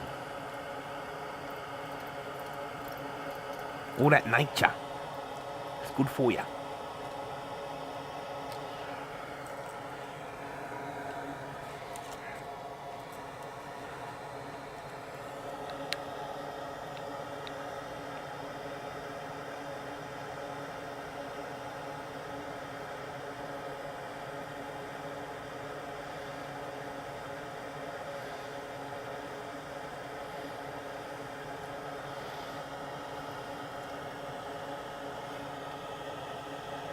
Alright, let's see how these went.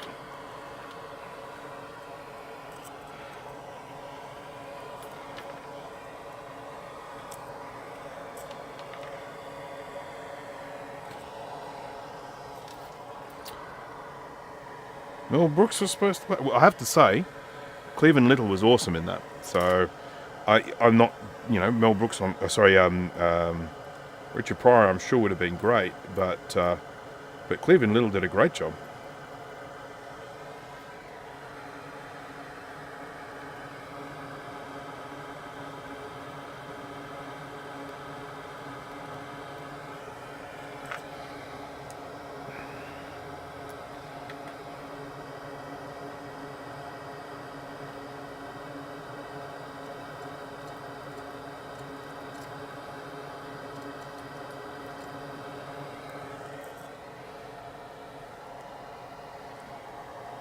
Okay, I think that's it.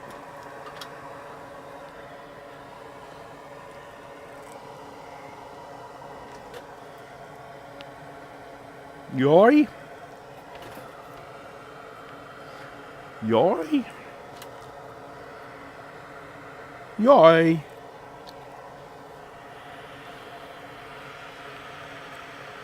Yoy. Good. Oh, something fell down. How is the fume extractor noise on the audio, by the way? Because it's loud. I'm just curious how it sounds there, over there, over there. Microscope's gone. Hello, chickens.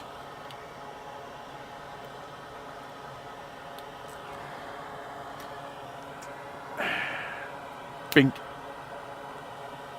Bink. Come on, microscope, come back. Any minute. I think it's upset because my little stormtrooper head fell off. I've had nothing but trouble with the little USB connector on this thing here, and it kind of makes me think that I might even end up hardwiring it instead of using a plug, because the plug just seems to be the weak point on this thing. I've resoldered it and everything. I even put a new connector on, and it's still crap.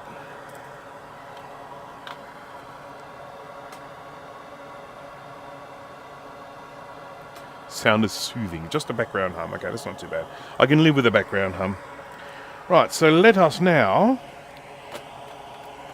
One of the things that Dana said to me once in a in one of our little group conversations, which has made me now terribly self-conscious of this, so it's all his fault,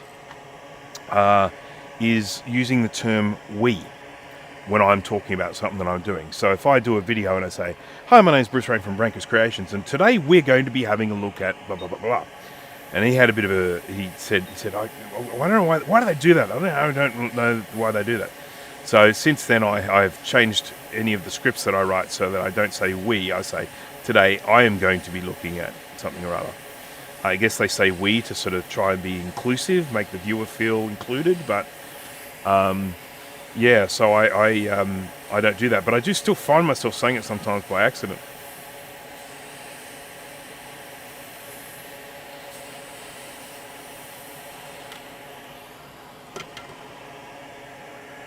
Okay, UN12. This is a larger PLCC chip. Stupid. So stupid.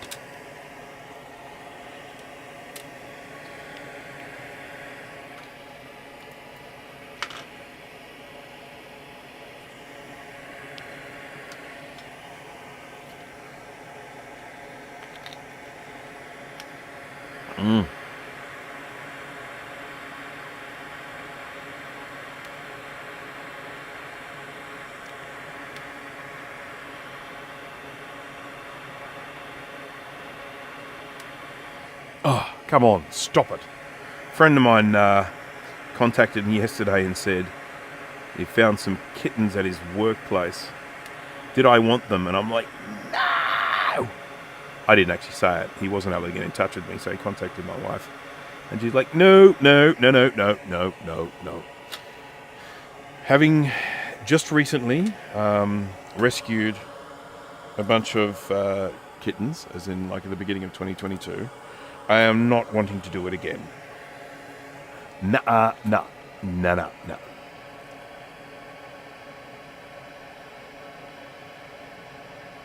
Yeah.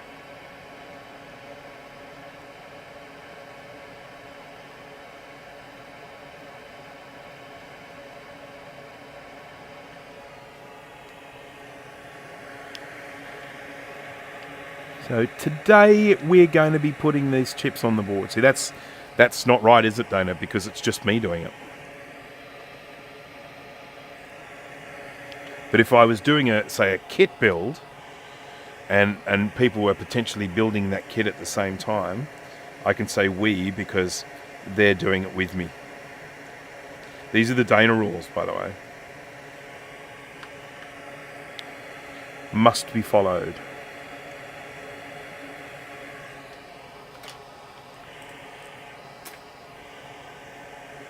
When are we going to get some content on your channel, Dana?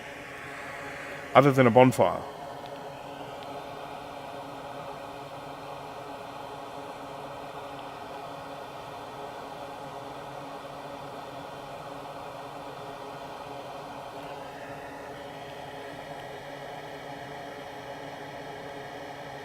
I want some fancy pants videos from you.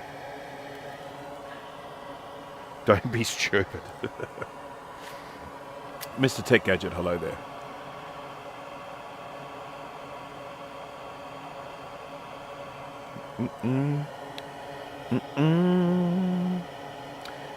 A lot of people do it. So, hey, everyone. Thinnest iPad ever, hey? How do you say about that?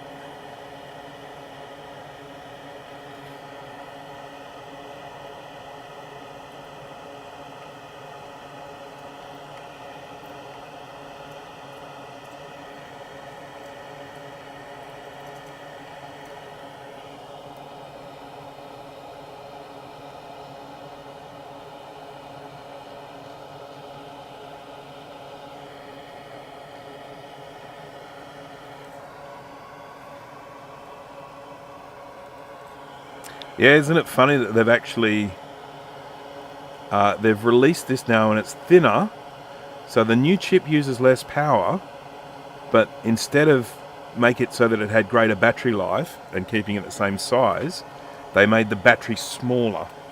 It's interesting, isn't it? I think they obviously consider that the size is the most important thing when it comes to the tablet. I certainly don't feel that way. I feel when I'm comparing the iPad that I have now to the very first iPad, like the first gen, I go, oh yeah, this new one's definitely much more manageable. But God, they get any thinner than this and I start worrying about breaking them.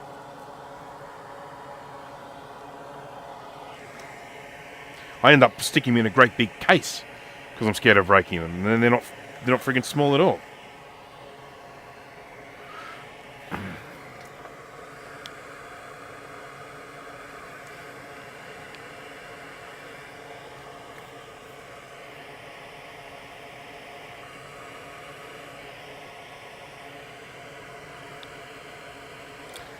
Okay.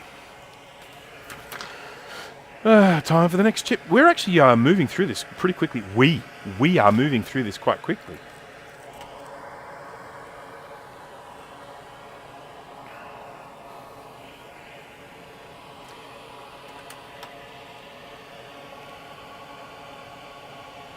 Okay. My LC...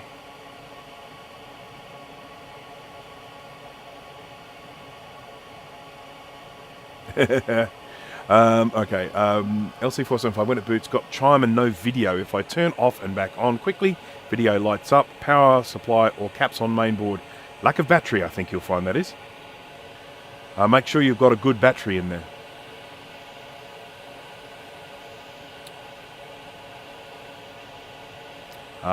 The symptom you describe is exactly what you get from an LC475 if you don't have a battery plugged in. I mean, have a good battery in it. Plugged in. Battery plugged in. If you don't have a good battery in it, I say. Oh, we're really starting to move here. Shall we do the ROMs? No, this is SRAM. Should we do the SRAM next? Shall we? That's what we will do. We will do that. Let's go we do that.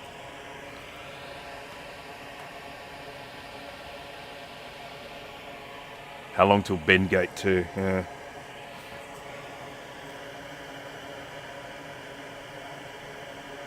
So these are all the same chips, so I can just lift them off. That's easy. Do all four at once. They are PLCCs, of course.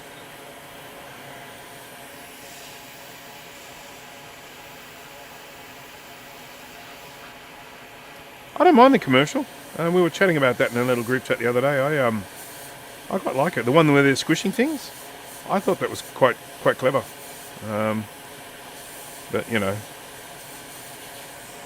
it is just one man's opinion.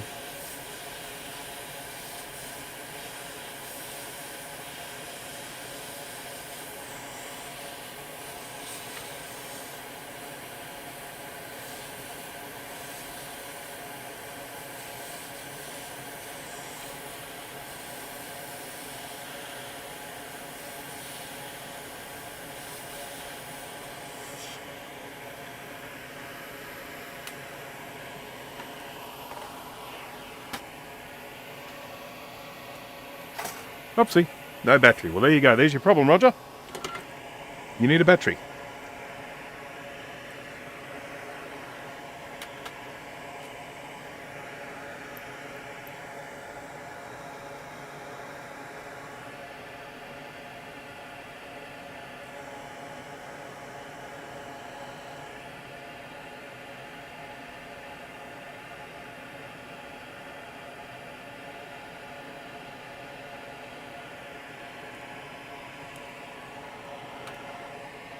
Roger, roger.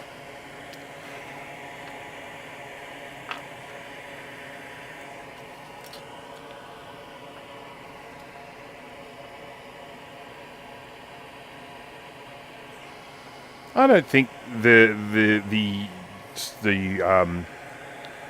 ads message is that those things are being destroyed. I was just merely thinking of them being squeezed into an iPad. This is all the things you can squeeze into an iPad. That's certainly how I interpret it. I didn't really interpret it as them being destroyed. I think it was just symbolic of them all being squished into a small iPad.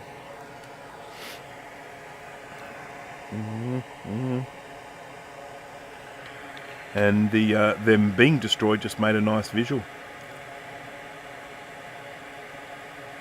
That's, as I say, that's certainly how I interpret it.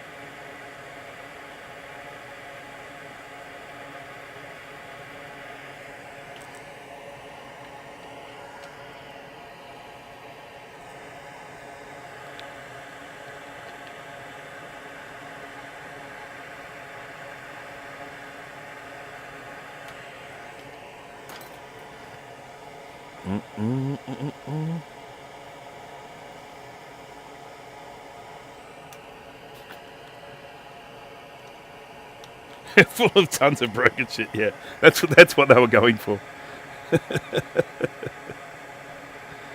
I watched a video this morning. It's this guy, I don't know his name, but he's insufferable the way he talks. But anyhow, that's another story.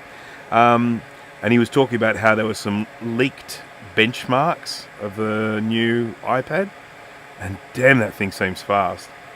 But I'll be honest, there's no way I'm buying that, because that is just way too much power in an iPad. And for me, unless I can run Mac OS on it, that power is just wasted. I use an iPad for reading the news, I use it for reading books, I use it for watching videos. That's about it. I mean, I've got a few apps on there, I suppose. The phone probably more important, but with the iPad, the main thing I use it for is, sending messages, I should say that. Sending text messages and stuff like that. Messages or Facebook Messenger, all that sort of stuff. Oh, God, I have them not on the scope view, sorry. And then, yeah, sort of doing, if I'm going to do anything more complex than a message, if I have to type an email, or if I have to, do anything remotely difficult, I jump across to a laptop. I hate typing on the iPad screen, so there's no way I would spend that much money on an iPad with that much power. I would rather have that power in a laptop.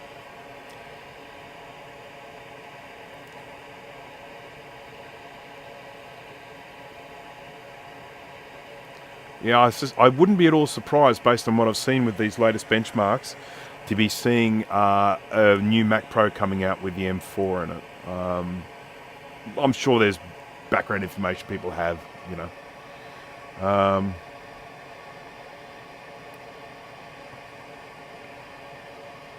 I guess the whole thing with benchmarks, Jay, is not necessarily how the computer performs, but how it necessarily compares with other computers. So you're not necessarily saying, oh, look, this is the fastest thing in the world, so it's going to be fast to use. What you're saying is, when I run a benchmark on this compared to a benchmark of, say, the last iPad, well, they're going to have exactly the same impairment when it comes to actually running them with apps and all that sort of stuff. So what you're able to do is you're able to do a benchmark and say, it's a level playing field when we did this benchmark between this device and that device. And then you can gauge some sort of measure about how much faster something is compared to an old one. So that's really how I see the benchmarks of use.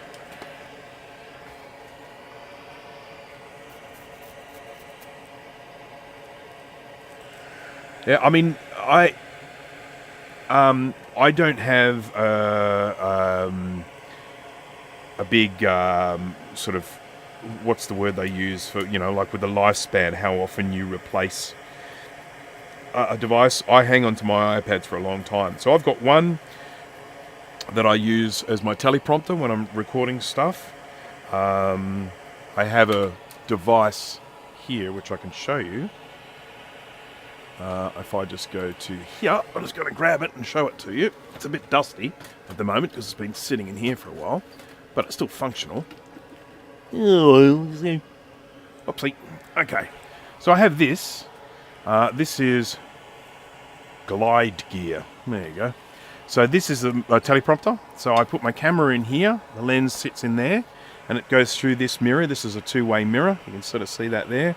And then I put the iPad down here, and that shines up onto this mirror, so I can then read it. It's obviously in reverse, so I can then read it, and I can control it with my phone. I can speed it up or slow it down or pause it and restart it. And then this mounts onto my tripod with the camera at the back there, and it allows me to film with the teleprompter. And so this here was only a few $100s.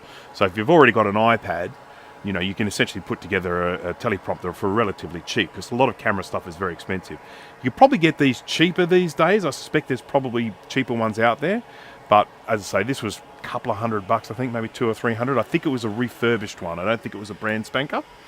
But and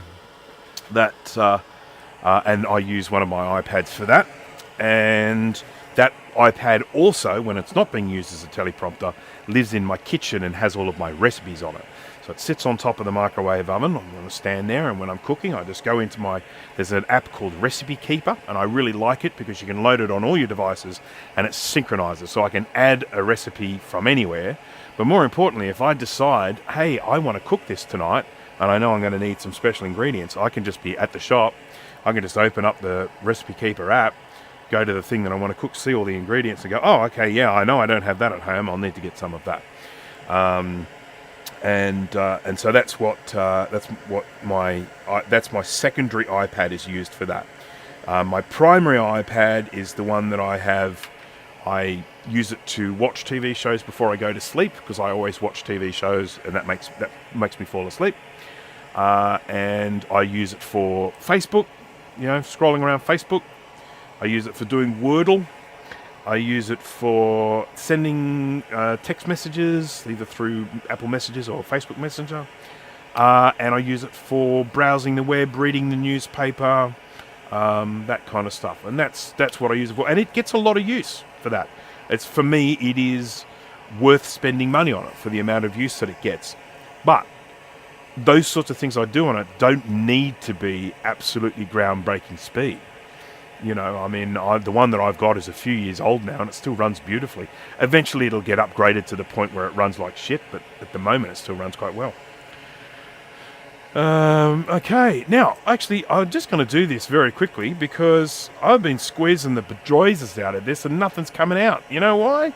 It's empty. I've gone through my first tube. So we're going to have a tube changeover now. So I've got a nice fresh one here. Styri ASMTF, brand spanking new in here. We know it's a genuine article because if I get my UV light here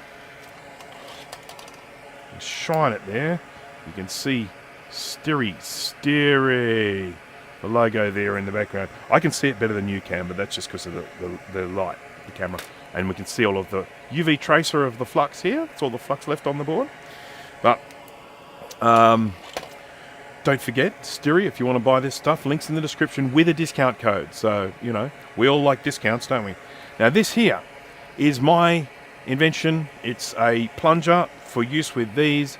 And the reason why I made one rather than use the original ones, because the original ones have rubber on the bottom and they get stuck in here and they create like an airlock, and then they make the stuff ooze out there even when you don't want it to ooze out. So I designed this to go in there. This is on Thingiverse. So if you want to 3D print your own, I have the 5cc or 5 milliliter variety, and I have the 10 milliliter variety, and you'll find them there on my Thingiverse page. So here we go. We can retire this little guy. Retire means put him in the bin. How much does a tube cost? I cannot tell you off the top of my head. You will need to look at if you go on into the description If you go into this video description, you'll find a link to the Styri shop, and there they will have prices on there. Yeah, so anyhow, we've moved on to a new tube. It always feels exciting when we do that. I said we. I'm going to get in trouble with Dana. I said we. It's only me. I'm the only one that moved on to a new tube. And we're both enjoying it together, but it's only me. Well. I'll just get called stupid by Dana again. I use my 5th gen iPad to listen to YouTube videos. Oh yes, that's the other thing I do. I watch YouTube videos on my iPad as well. I forgot about that. But yeah, listen to YouTube videos of falling rain because I suck at falling asleep. What I do is I watch shows that I've seen many times before. So it might be Family Guy that I've seen 50 million times. Or it might be MASH.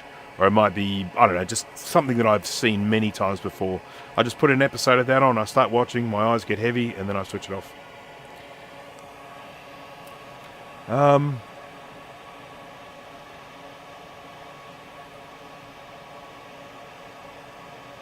Oh, I got the intent of using IIfx for drawing. Yeah, see, I got an iPad Pro that I got given, and I got the stylus for it, and I can definitely see appeal there for using it as a drawing tool, but I suck at art, so it's not for me.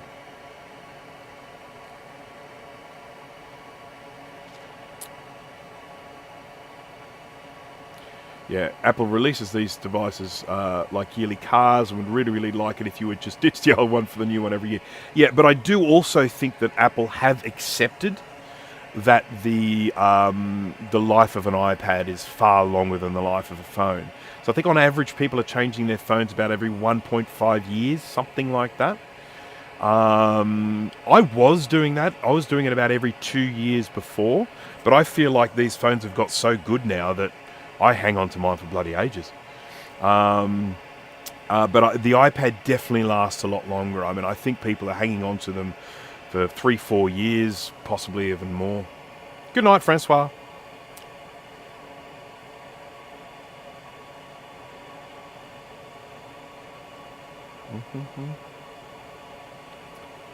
Patrick, thanks for pointing out the plunger. I suck at designing stuff. I'll be printing one of each to see how they work for me.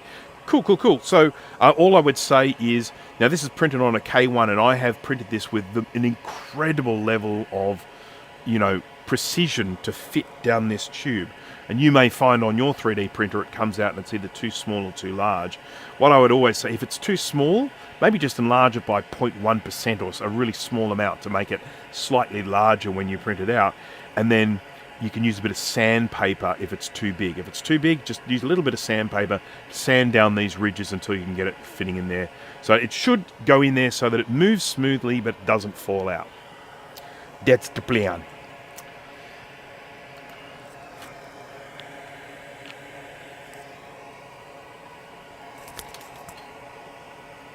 I will keep using my iPhone 13 Pro Max until I can't open Google anymore.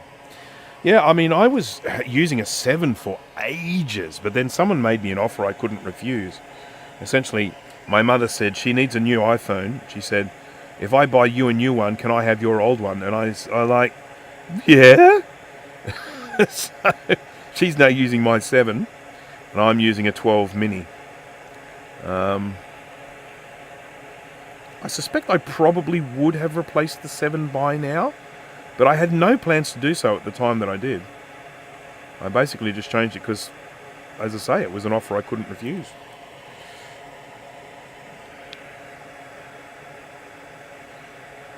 I mean, it was partially a birthday present, so I won't, it wasn't just, it was like, it will be your birthday present. And I'm like, yep, okay.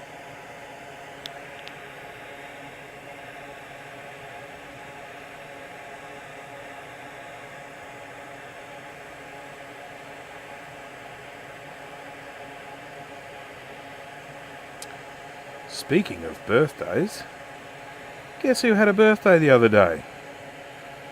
Our good friend Jay from the House of Moth had himself a birthday the other day. And tell us about all the awesome things your family did for you on your birthday, Jay.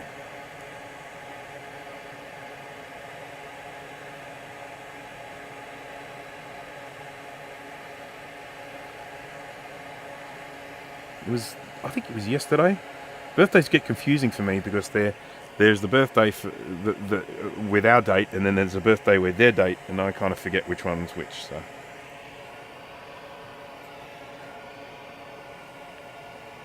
I usually have to do 3% enlargement for PLA shrink. Okay. I printed this in PLA, so.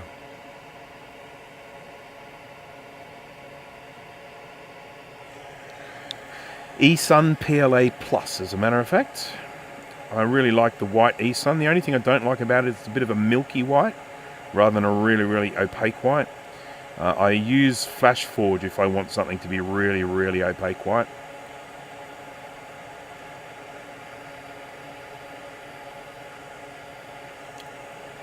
Just one of them, please. Stick. Stick. There we go. Got one. Oh, you bastard.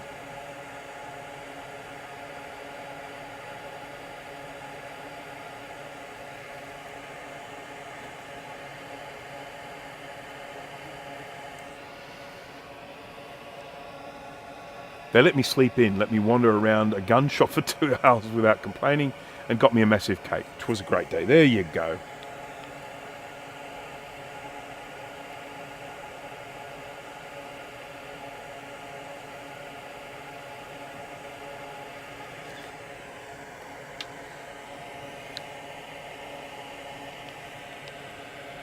Alrighty, now we're going to do a bit of drag soldering. Won't this be fun?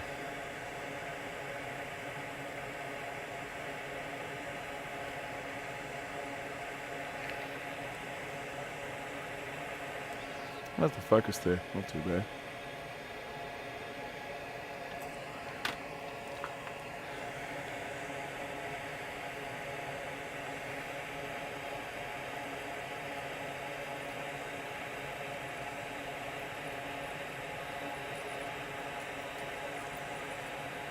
One thing about the Macintosh 2FX that is different. Actually, how about I hit that? That'll be the question. What is different about the 2FX? What is something that is different about the 2FX that not one other Mac shares?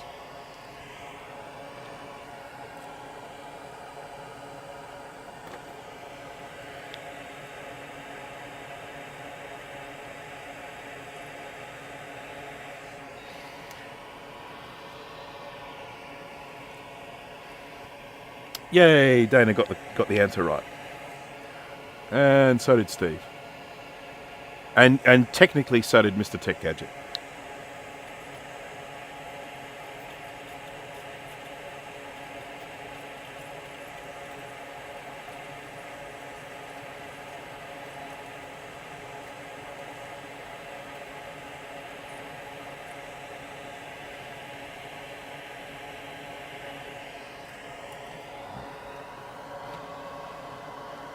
Black SCSI termination. Yes, that's another one. It had a different form of SCSI termination. What was it, active or something like that? Active termination?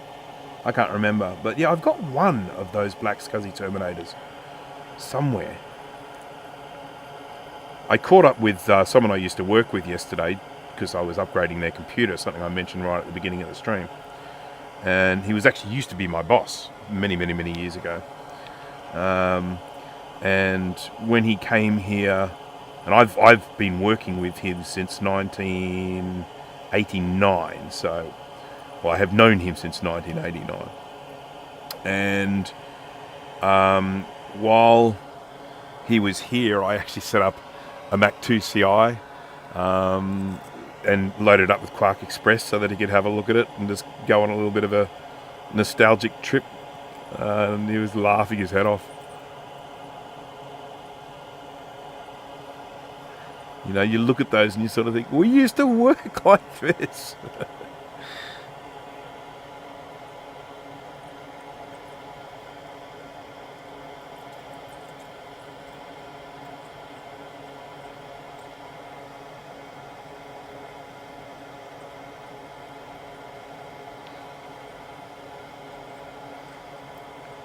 I gotta say, I am loving this fume extractor. Just sitting here watching all that smoke fly off sideways into the extractor And the thing's not even so close to me that it's like getting in my way or anything like that. I love it.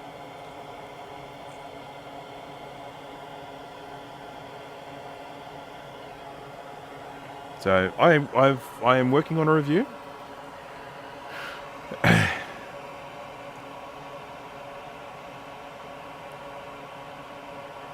Oh, is there won't let you talk about it on this platform? Okay, fair enough. So let's not talk about it then.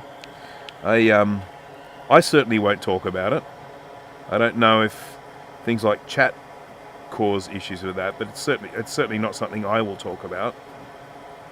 But if there's any fear that it might get the Al Gore rhythm, or get the little bots unhappy, then we should probably not.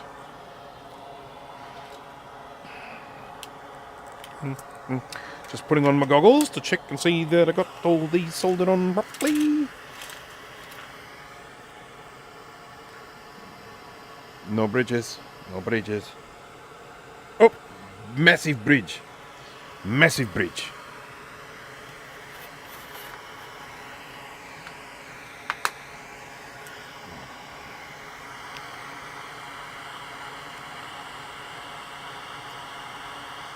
Look at that bridge.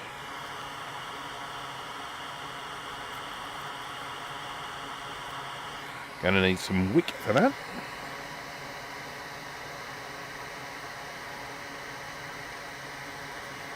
There we go. That's better.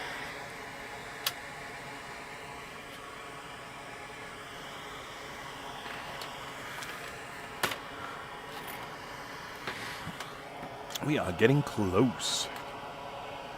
Did I? What did I say? I don't remember saying it. Did I say it?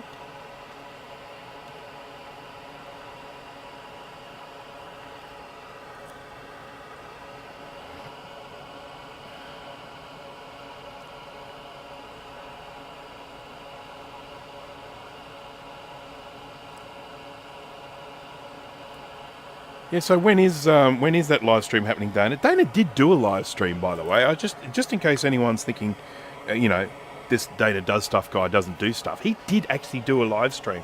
I missed a large portion of it. I can't even remember why that was the case. It certainly wasn't deliberate. But I just I thought, okay, he's got a taste for it. Now he's gonna start doing them all the time, and he never did it again.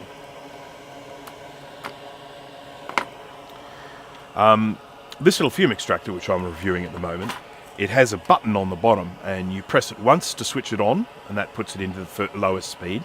You press it again, it takes you to the next highest speed. You press it again, it takes you to the highest speed, and you press it again, and it switches off. So it's just a rotary thing with each single button press. And it's on the floor, because it's on the base of the unit, and I decided that it would be much easier if I could just control it up here. So I wired up this. And eventually I will stick it to the actual unit itself, and I can just press this button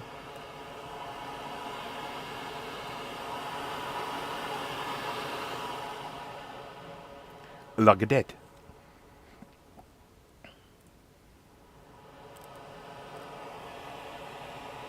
You've done several. No, have you really? Are you doing them sneakily?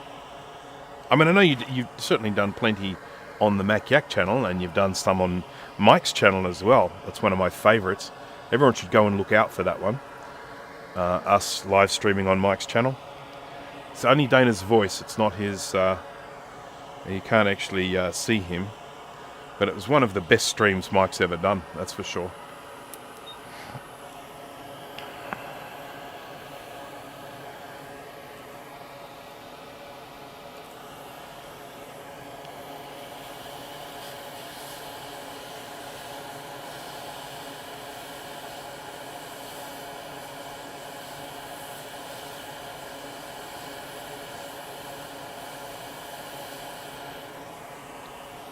I can't even remember what the start of the stream was. Can you guys remember? Before Mike went to sleep and we took over? That was UP7. Ow, ow, ow, ow. Hot.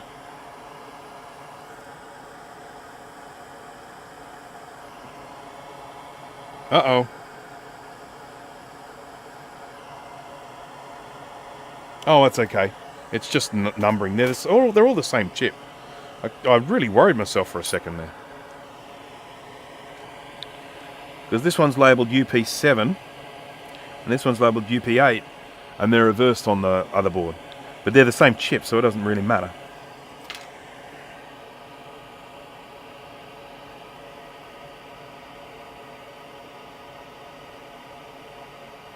All that matters is how it ended. Yeah. I'm not sure I remember that. I'd had a few drinks.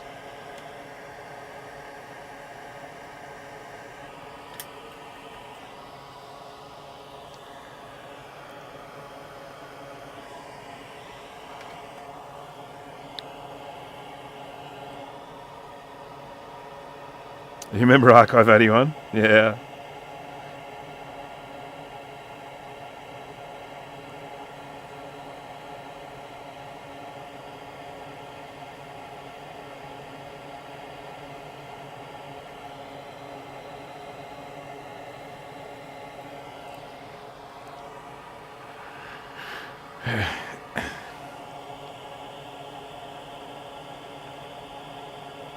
You saw that?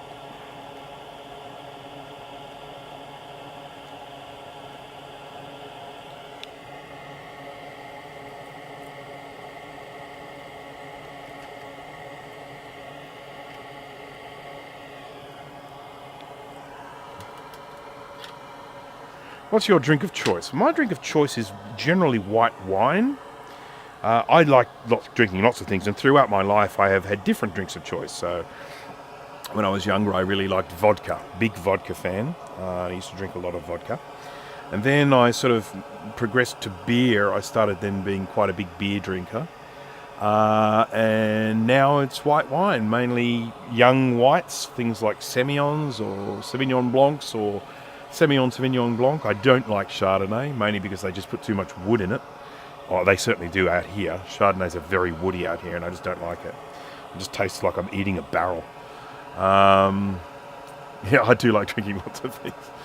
But yeah, these days if I'm going to reach for, I like a good glass of bubbles as well. But these days if I'm sitting down to have a few drinks while I'm watching TV, I will generally be drinking a Semillon Sauvignon Blanc. Fruity but not sweet.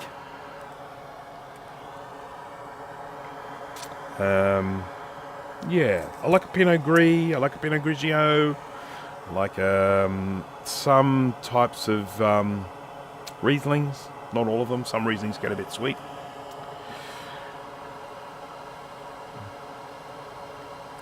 Yeah, generally whatever's in reach. Yeah, dear.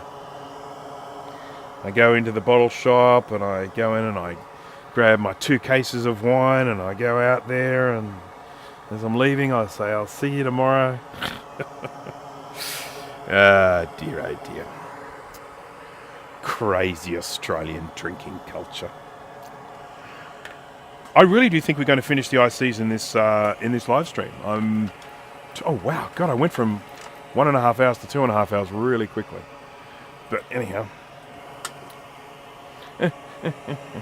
Now these all look the same. Yep, they're all the same. So these ones here, these orange ones, I'm going to whip these off. These are going to go brown when I hit them with hot air, but I really don't have a choice. So they'll still work.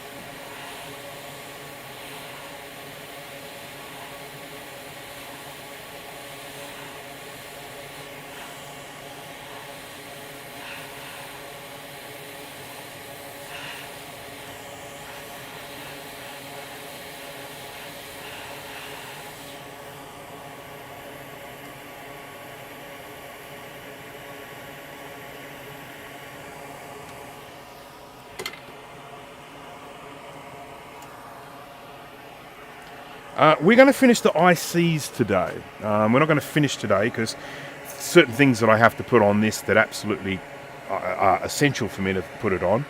I have to put on a CPU. So that's socketed. That's over here. I have to stick a socket on there. Stick a socket or two. And yeah.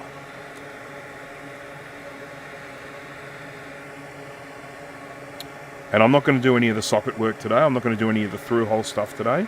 But if I can get all the ICs in place, I will consider that worthy of stopping and having a beer.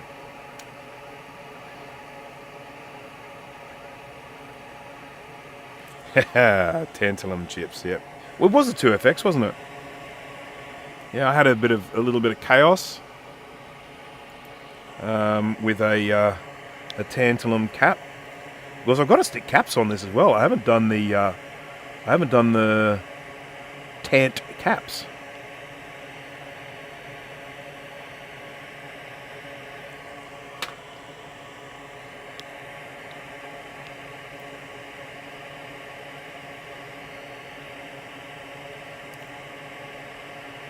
$16.03. Now these things here are called Bourne's resistors. And the reason why they're called Bourne's resistors is because they wake up with no memory of who they were and then find out that they are actually like a killing machine without even realizing it. When the first time they get in a fight and then they absolutely kick that person's ass. And so that's why they called these Bourne's resistors.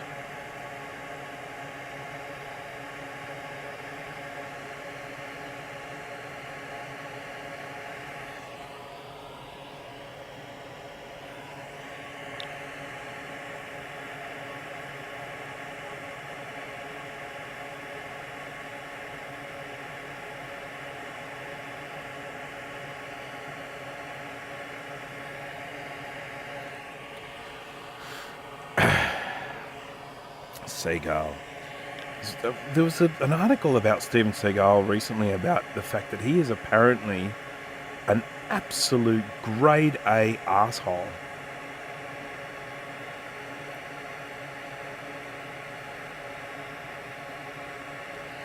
That he is a bully, that he often injures people when he's doing fight scenes in movies, and he does it on purpose.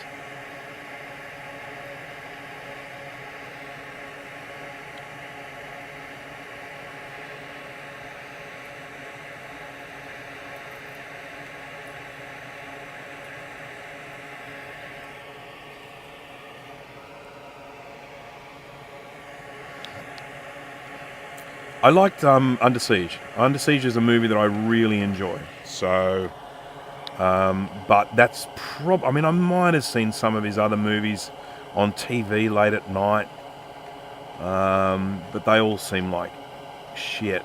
So,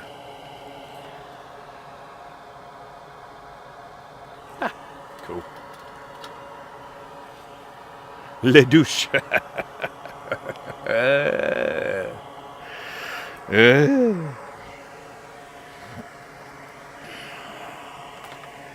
Now, what are these? 573, 573, 573, 5. These are all the same. I can whip them all off at once. Yay!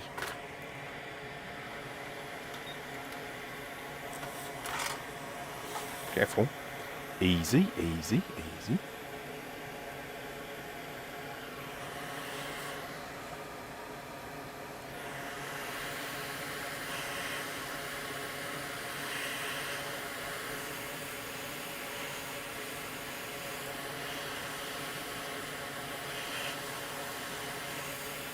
Had his own version of Cops. I don't know about that.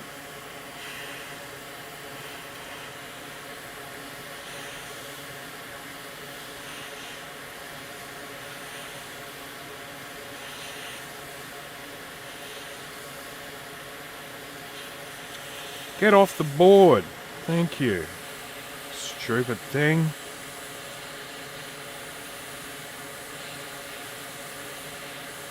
Your lease is up.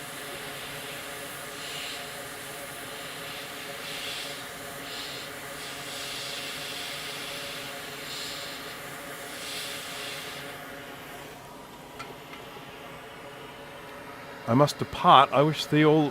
What do you... What time do you call this, Mr. Moth? Very well.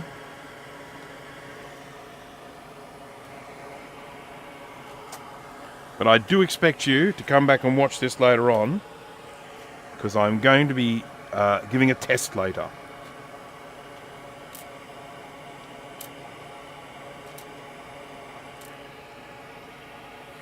Marx's farm. Yeah. Yeah.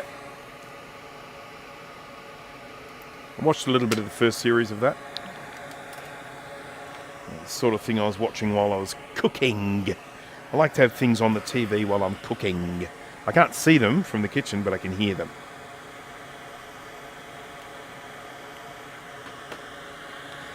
So I listen to television while I'm cooking, but I don't watch it.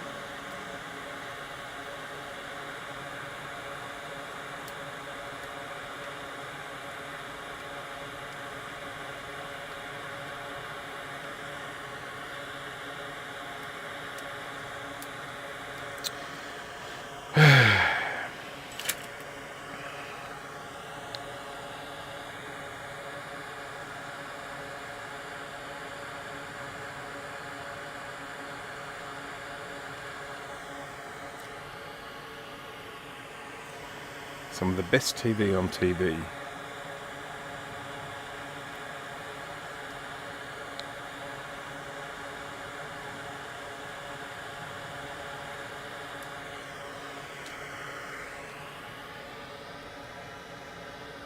Promise I will think about doing that. That's nice of you.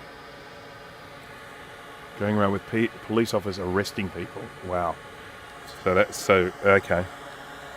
I can't think of anything worse to watch, to be honest. To be totally honest with you.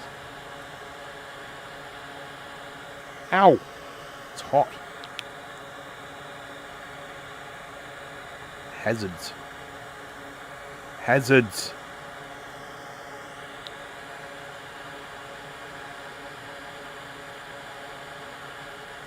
I did mention this, I think, in one of my earlier live streams, that I had someone contact me. He was a friend, basically, and was saying that he was interested in getting his son sort of interested in this sort of hobby with repairing things and stuff, and would I mind sort of mentoring him? And I said, no, look, I wouldn't mind that at all, but I do need you to be aware that this is a hobby with hazards associated. Hazards such as extremely hot things that can burn you, and fumes which can destroy your lungs, that sort of stuff. And I said, you know, precautions can be taken, but I can tell you, even as an adult, that I regularly burn myself. Not usually on the soldering iron anymore, but often on things that have been made hot by the soldering iron or the hot air station. And, you know, a little lapse in concentration, you look at something and you forget that it's something that's been made extremely hot by the hot air, and you go to grab it or something, and then you burn yourself. And anyhow, it never ended up happening, so I think I might have scared him away.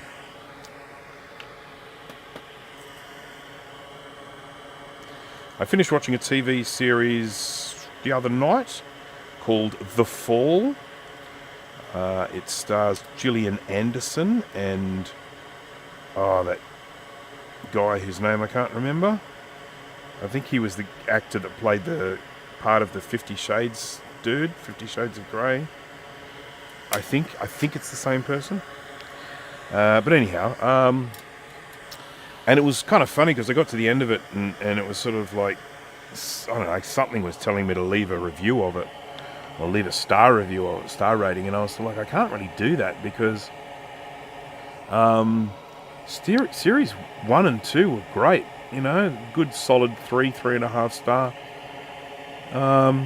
But series 3 was garbage and seemed like an afterthought. I suspect they probably were ready to finish after series 2, and then someone said, hey, we got money for series 3, make another one. And the writers were like, but we finished it. I'm like, unfinish it then.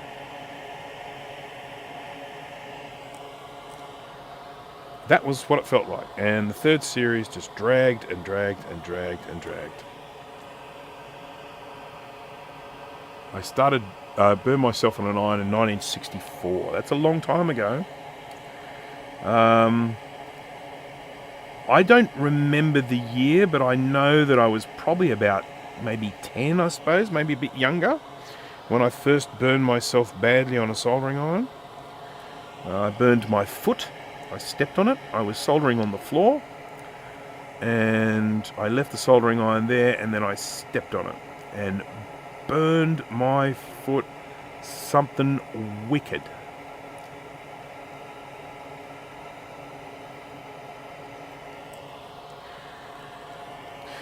And I've never stepped on a soldering iron again.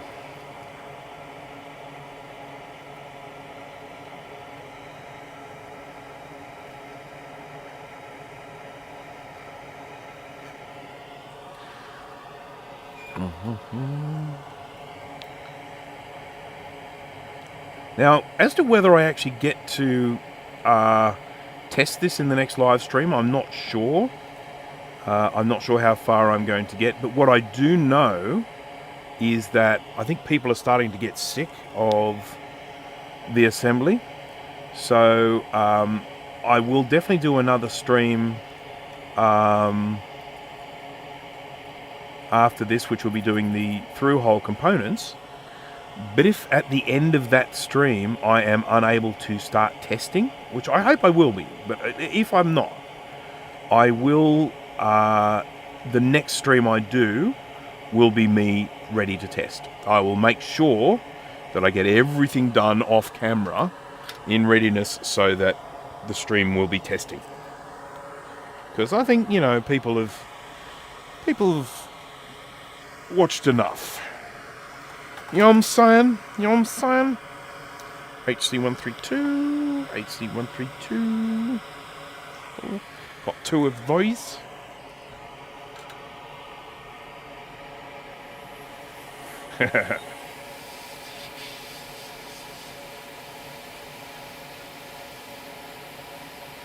Was it during the writer's strike? Maybe that had something to do with it. Look, no, I don't think it was. I think it predated the writer's strike.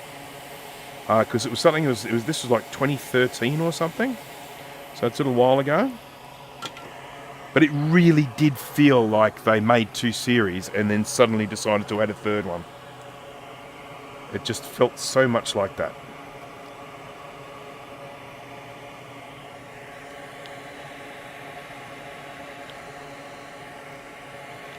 I didn't change cameras for removing these chips. What an evil bastard.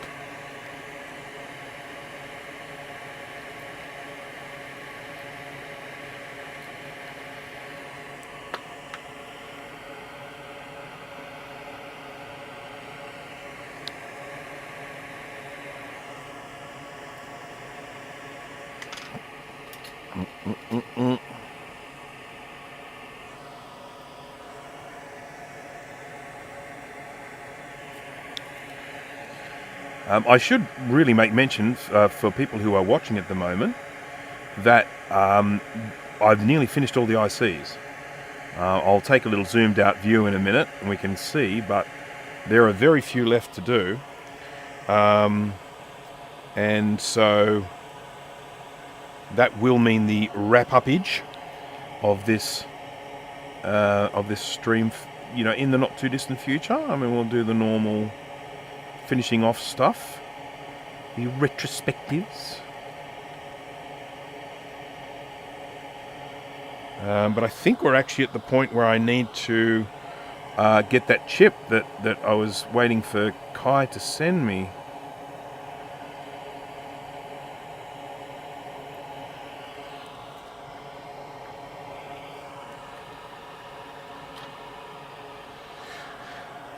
But it is, I do need to eat, you know, there's that whole lunch thing that happens. So let's just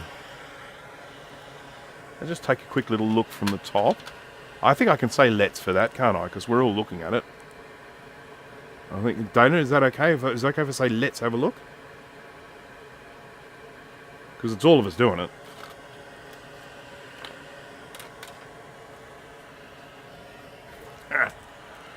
Alright. So as far as I can see, the only ICs left to put on here that one and that one. Well, sorry, surface mount ICs. These are through hole. So I think it's just that one and that one. So we'll do these, and then I will probably put on this. I think that's probably a voltage regulator there, something like that. I'll put that on.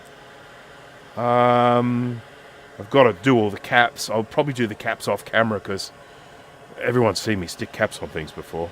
Oh, I've got 3 hiding over here. Got them. Little sneaky bastards. Let's grab those. They're more little resistor nets. More little Born Identity nets.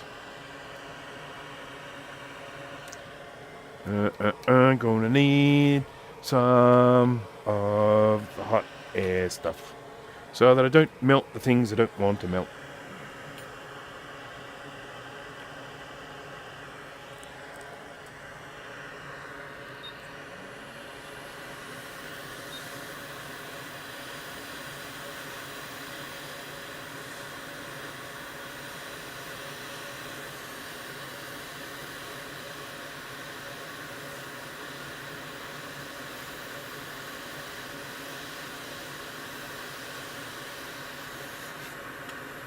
Out.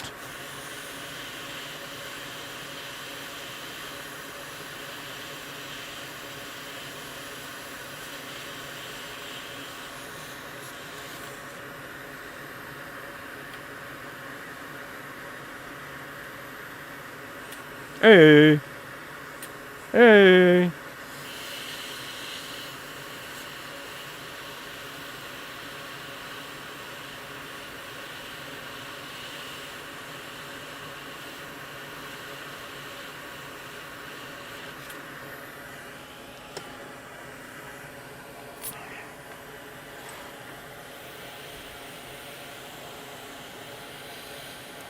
I won't take this off at the same time because why not?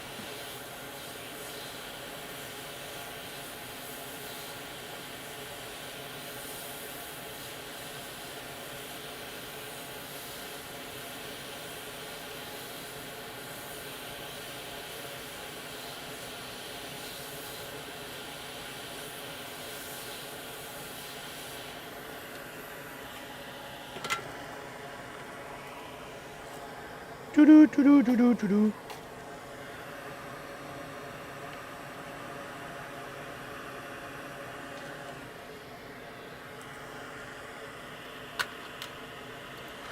Okay.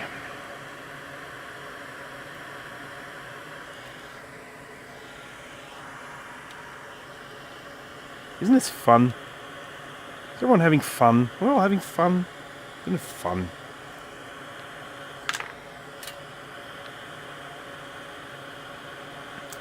I will be recording, doing some recording for my next pre-recorded video soon. I've got some commitments this weekend that will stop me from doing it this weekend, but I'll be looking to try and do it as soon as possible after that, so that I can release this video that I've had in the pipeline for ages, but I wasn't able to finish it because I got a cold and my voice sounded weird. And I didn't want to record a whole bunch of audio with my voice sounding weird. Ouch.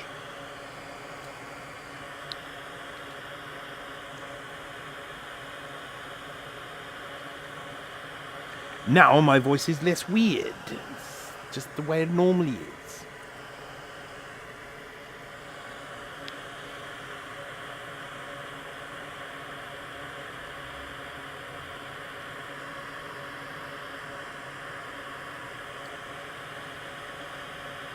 Once I have built this 2FX, it is my intention to cut together a kind of summary of events. So I will pick all the best bits. Ow! I'll pick all the best bits from my live streams, assuming there are any best bits. Wow, it smells like toast. Or maybe someone's making toast.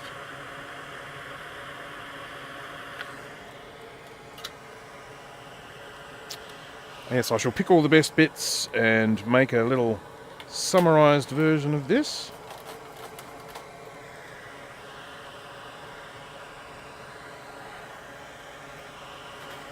And so everyone can relive the joy.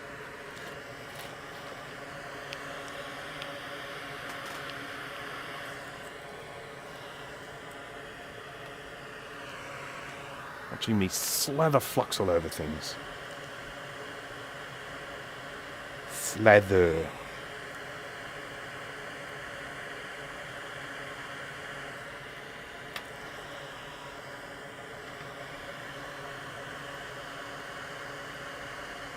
One, two, trois. Oh, someone at the front door. It's probably just my missus. I have one of those ring doorbells. Been a very, very handy thing to have, I can tell you. Especially when I come down here. If there's no one else in the house and I come all the way down here, I'm so far away from the front door. The ring allows me to know if someone is there. And because I get a lot of deliveries because of the stuff that I do.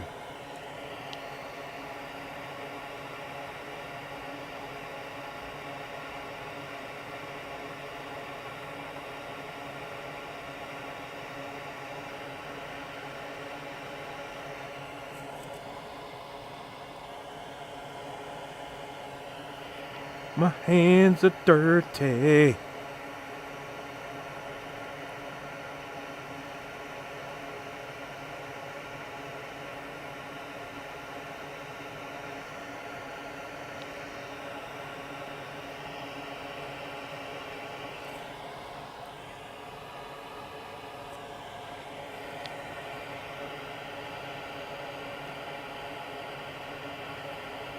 This is exciting, isn't it? Because we're getting so close to the end of this bit. Is everyone excited? I'm excited.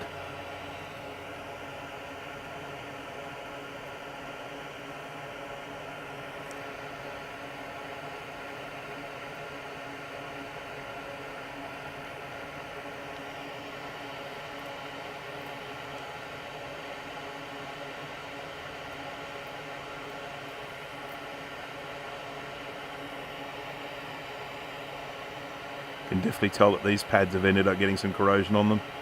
I'm really having to work hard to get solder to stick to them. But they're going. They're getting there. We're getting it. It's good. Yeah, it's good. Yeah, it's good. Yeah, nah. Yeah, nah. I must go. We must keep the wheeze and sows to an absolute minimum. Yeah. I don't know. I have so much trouble with the sows. So.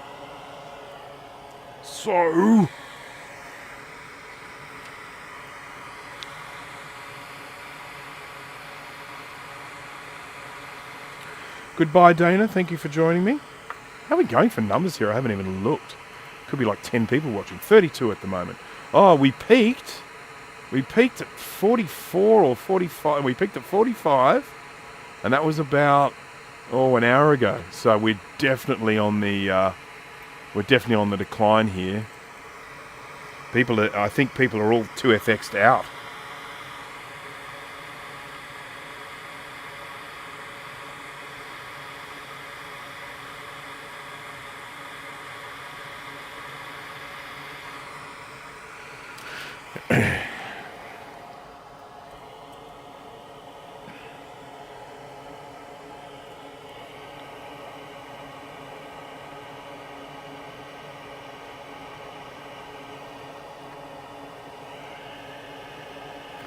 And it doesn't help that it is a Thursday. I suspect people are probably having to go to bed so that they can go to work the next day and things. And of course, certainly here in Australia, there'd be a lot of people here that are at work. And so they wouldn't be able to watch. Or maybe they can if they're working from home. Do a bit of a sneaky. Right, now, one more chip that I have here, and I'm taking this off a board, and it is a little bit ugly. So, let's see. There might actually be these on some other computers, I don't know. So this is the one that I'm grabbing here. Look at him, he's a little bit dirty. But we'll see if we can get him clean enough.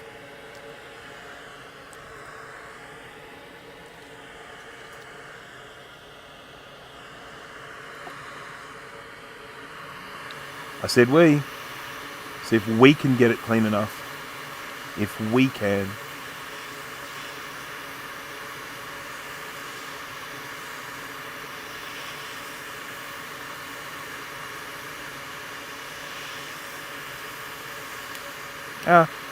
Something just popped and then it was a burning sensation on my hand.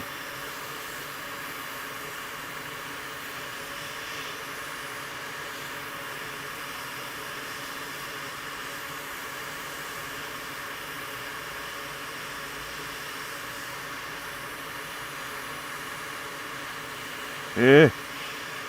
Damn, that did not want to come off. All the solder has gone crusty because it's old. Never get enough 2FX soldering.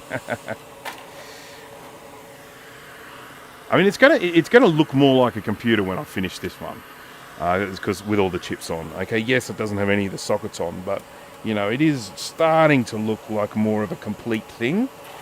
So that's good. Alright, so we got to clean this up some. You've still got nice shiny bottoms of these footses. So I think we're probably going to be okay.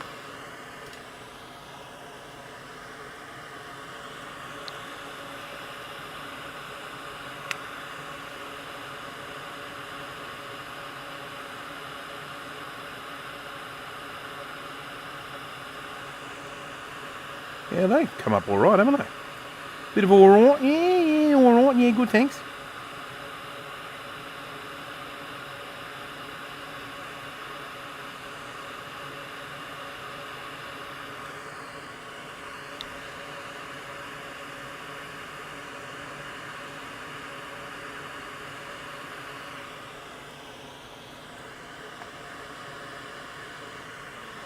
Okay, so this is what I do to clean these up. I generally put them down here, like this, and then I get some solder and I rub backwards and forwards. Solder and flux, rub backwards and forwards. Scrapey, scrapey.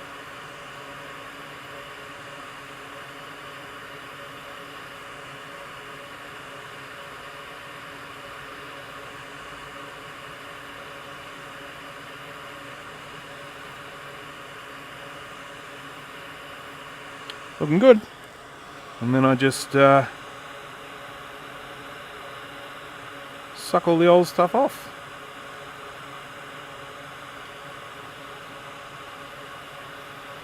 With the WICK.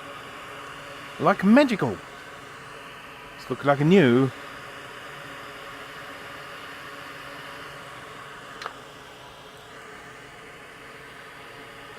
A 2CI I need to repopulate, so I'm picking up any tips I can. Yeah, well, I'm actually going to be doing a 2CI at some stage. I have a blank 2CI board here. I think I'm missing a few components, but I'll hopefully be able to get them eventually.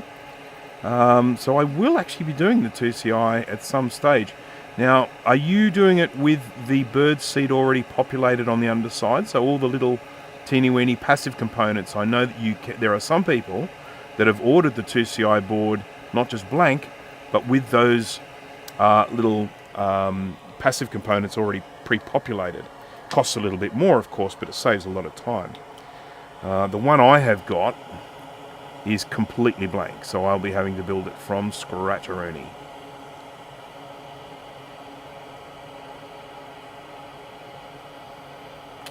Well, considering how bad this chip looked, I'm feeling pretty good about that.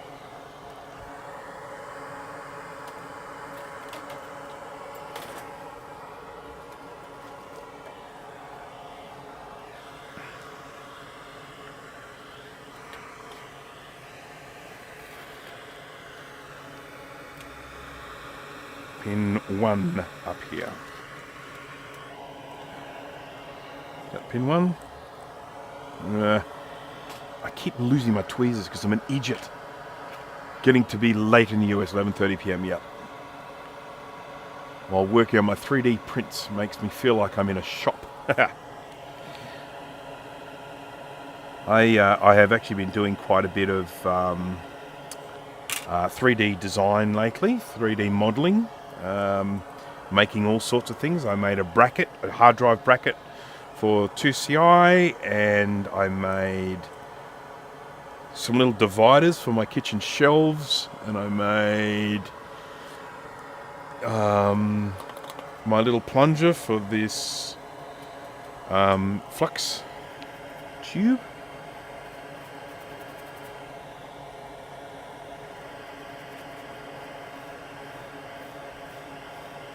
Okay. Pin 1 goes there. I really enjoy 3D modeling, I have to say. I think for anyone who gets into 3D printing, by all means, print stuff, you know, print stuff that you're getting off Thingiverse or whatever. But I encourage everyone to get into 3D modeling. It is just so enjoyable and rewarding. Oh, I modeled a thing for hanging my vacuum cleaner hose on the wall as well. Haven't put it on the wall yet, but it's been printed.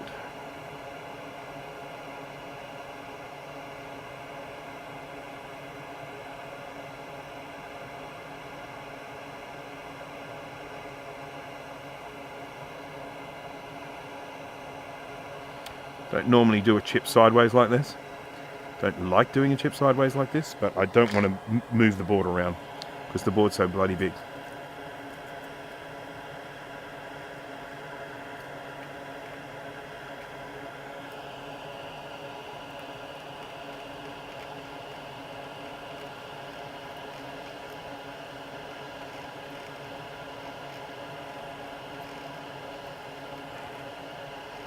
You can read along with me in your book. You will know it is time to turn the page.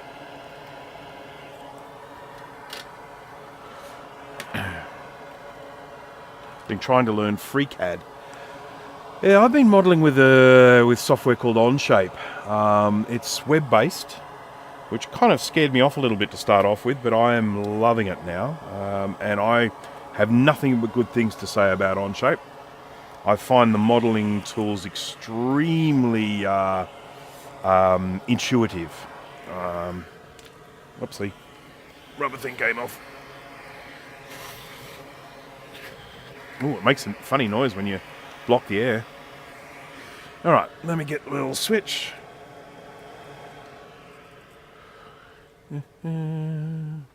Alright.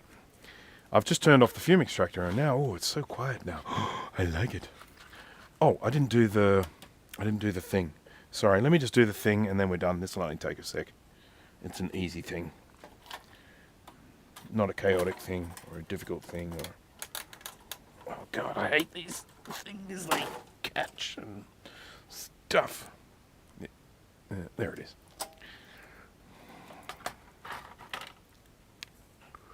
This little guy.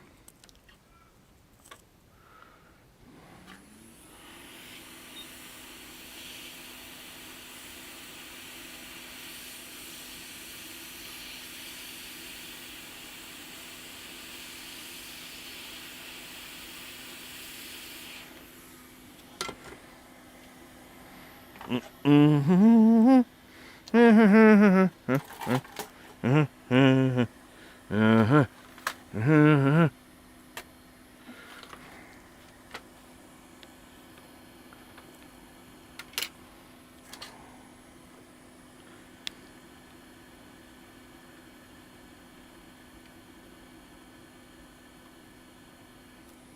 going to have to clean these pads. They've got a little bit tarnished with the flux sitting on them.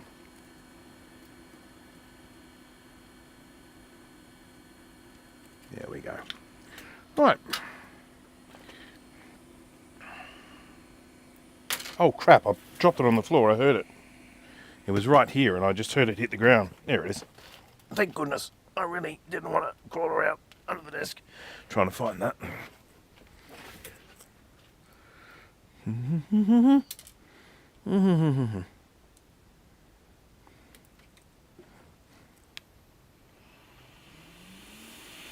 Oh, I bloody cleaned the wrong pads because I'm an idiot.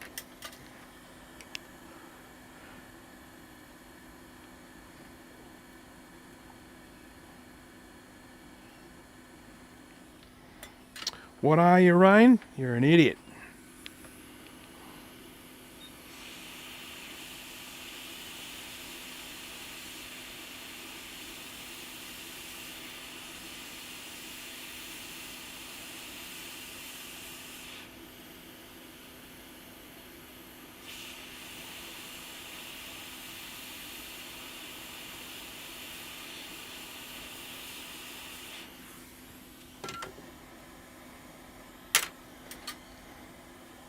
Ba-do, ba-do, ba-do. Ba-do-do-do, boop-ba-do. Boop, boop-a-doop, boop-a-doop. Okay, now let's try that again. Let's try that again. I won't add anything else. I'm just going to change to the top view now, and I'll just move the camera a little bit this way. And that is the 2FX board. So a couple of things I want to make mention of. These are the two chips that I rated off two separate boards here, that one there and that one there. Kai is actually going to post me some, and that's good, because I've rated one off my board. So if I go to choose to build my own one of these in the future, I will need that. So, looking good. That's all of the surface mount ICs in place. I can't see any pads that are missing from here. I've still got quite a few through-hole components to go. So I've got things like the crystal oscillators here. We've got 1, 2, 3. We've got the little one here for the real-time clock. I think it goes there, Y1. We've got the capacitors that need to go onto here. That's all of the both the surface mount tantalum capacitors I'm going to put on there, which will just be like a recapping job, but without having to take the old ones off. And oh, there's another crystal oscillator there. And then I have connectors, all of these plugs and connectors here, SCSI, that I've got a power button there. I've got, what do you call these things? I've got chokes here, filters to go in there, PDS slots, new bus slots, all that sort of stuff. This does have the option here in the corner to connect an ATX power connector if you want to, and if you do that, you do need to have some resistors placed in here. But to my knowledge, this is going into an original 2FX case, so that means it'll probably be using the original 2FX power supply from there. So my next live stream is going to be trying to get as many of the through-hole components on there as possible in order to get it tested. Do you have solder on backside that component? Which one? This one here? So it still had some solder left on it from when I lifted it off, but even if it didn't, I wouldn't add any solder to that component. I would basically just do what I did there, put a little bit of, it doesn't need much, a little bit of solder on that large pad, and then hot air and flux to make it then stuck onto it. So it'll adhere to the underside of the component. There's enough heat there, and then I just solder these two pins on the end there.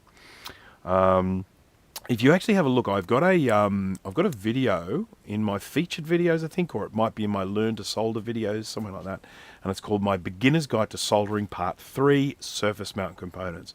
And in that, I actually detail the process of soldering on all sorts of different components. So all of these things here. So I have even got a section on soldering that sort of component onto the board, where I actually go through and do it step by step. So pretty much every single component you see on here, there is a section in the video, and it's all chapters, so you can literally just jump to the section you want, or you can watch the whole thing through. And I go in and explain all of them. The only ones that you won't find an explanation for are these ones here, which of course I had to bend pins because the pads weren't the right size, but they're done now, and so that brings joy to millions.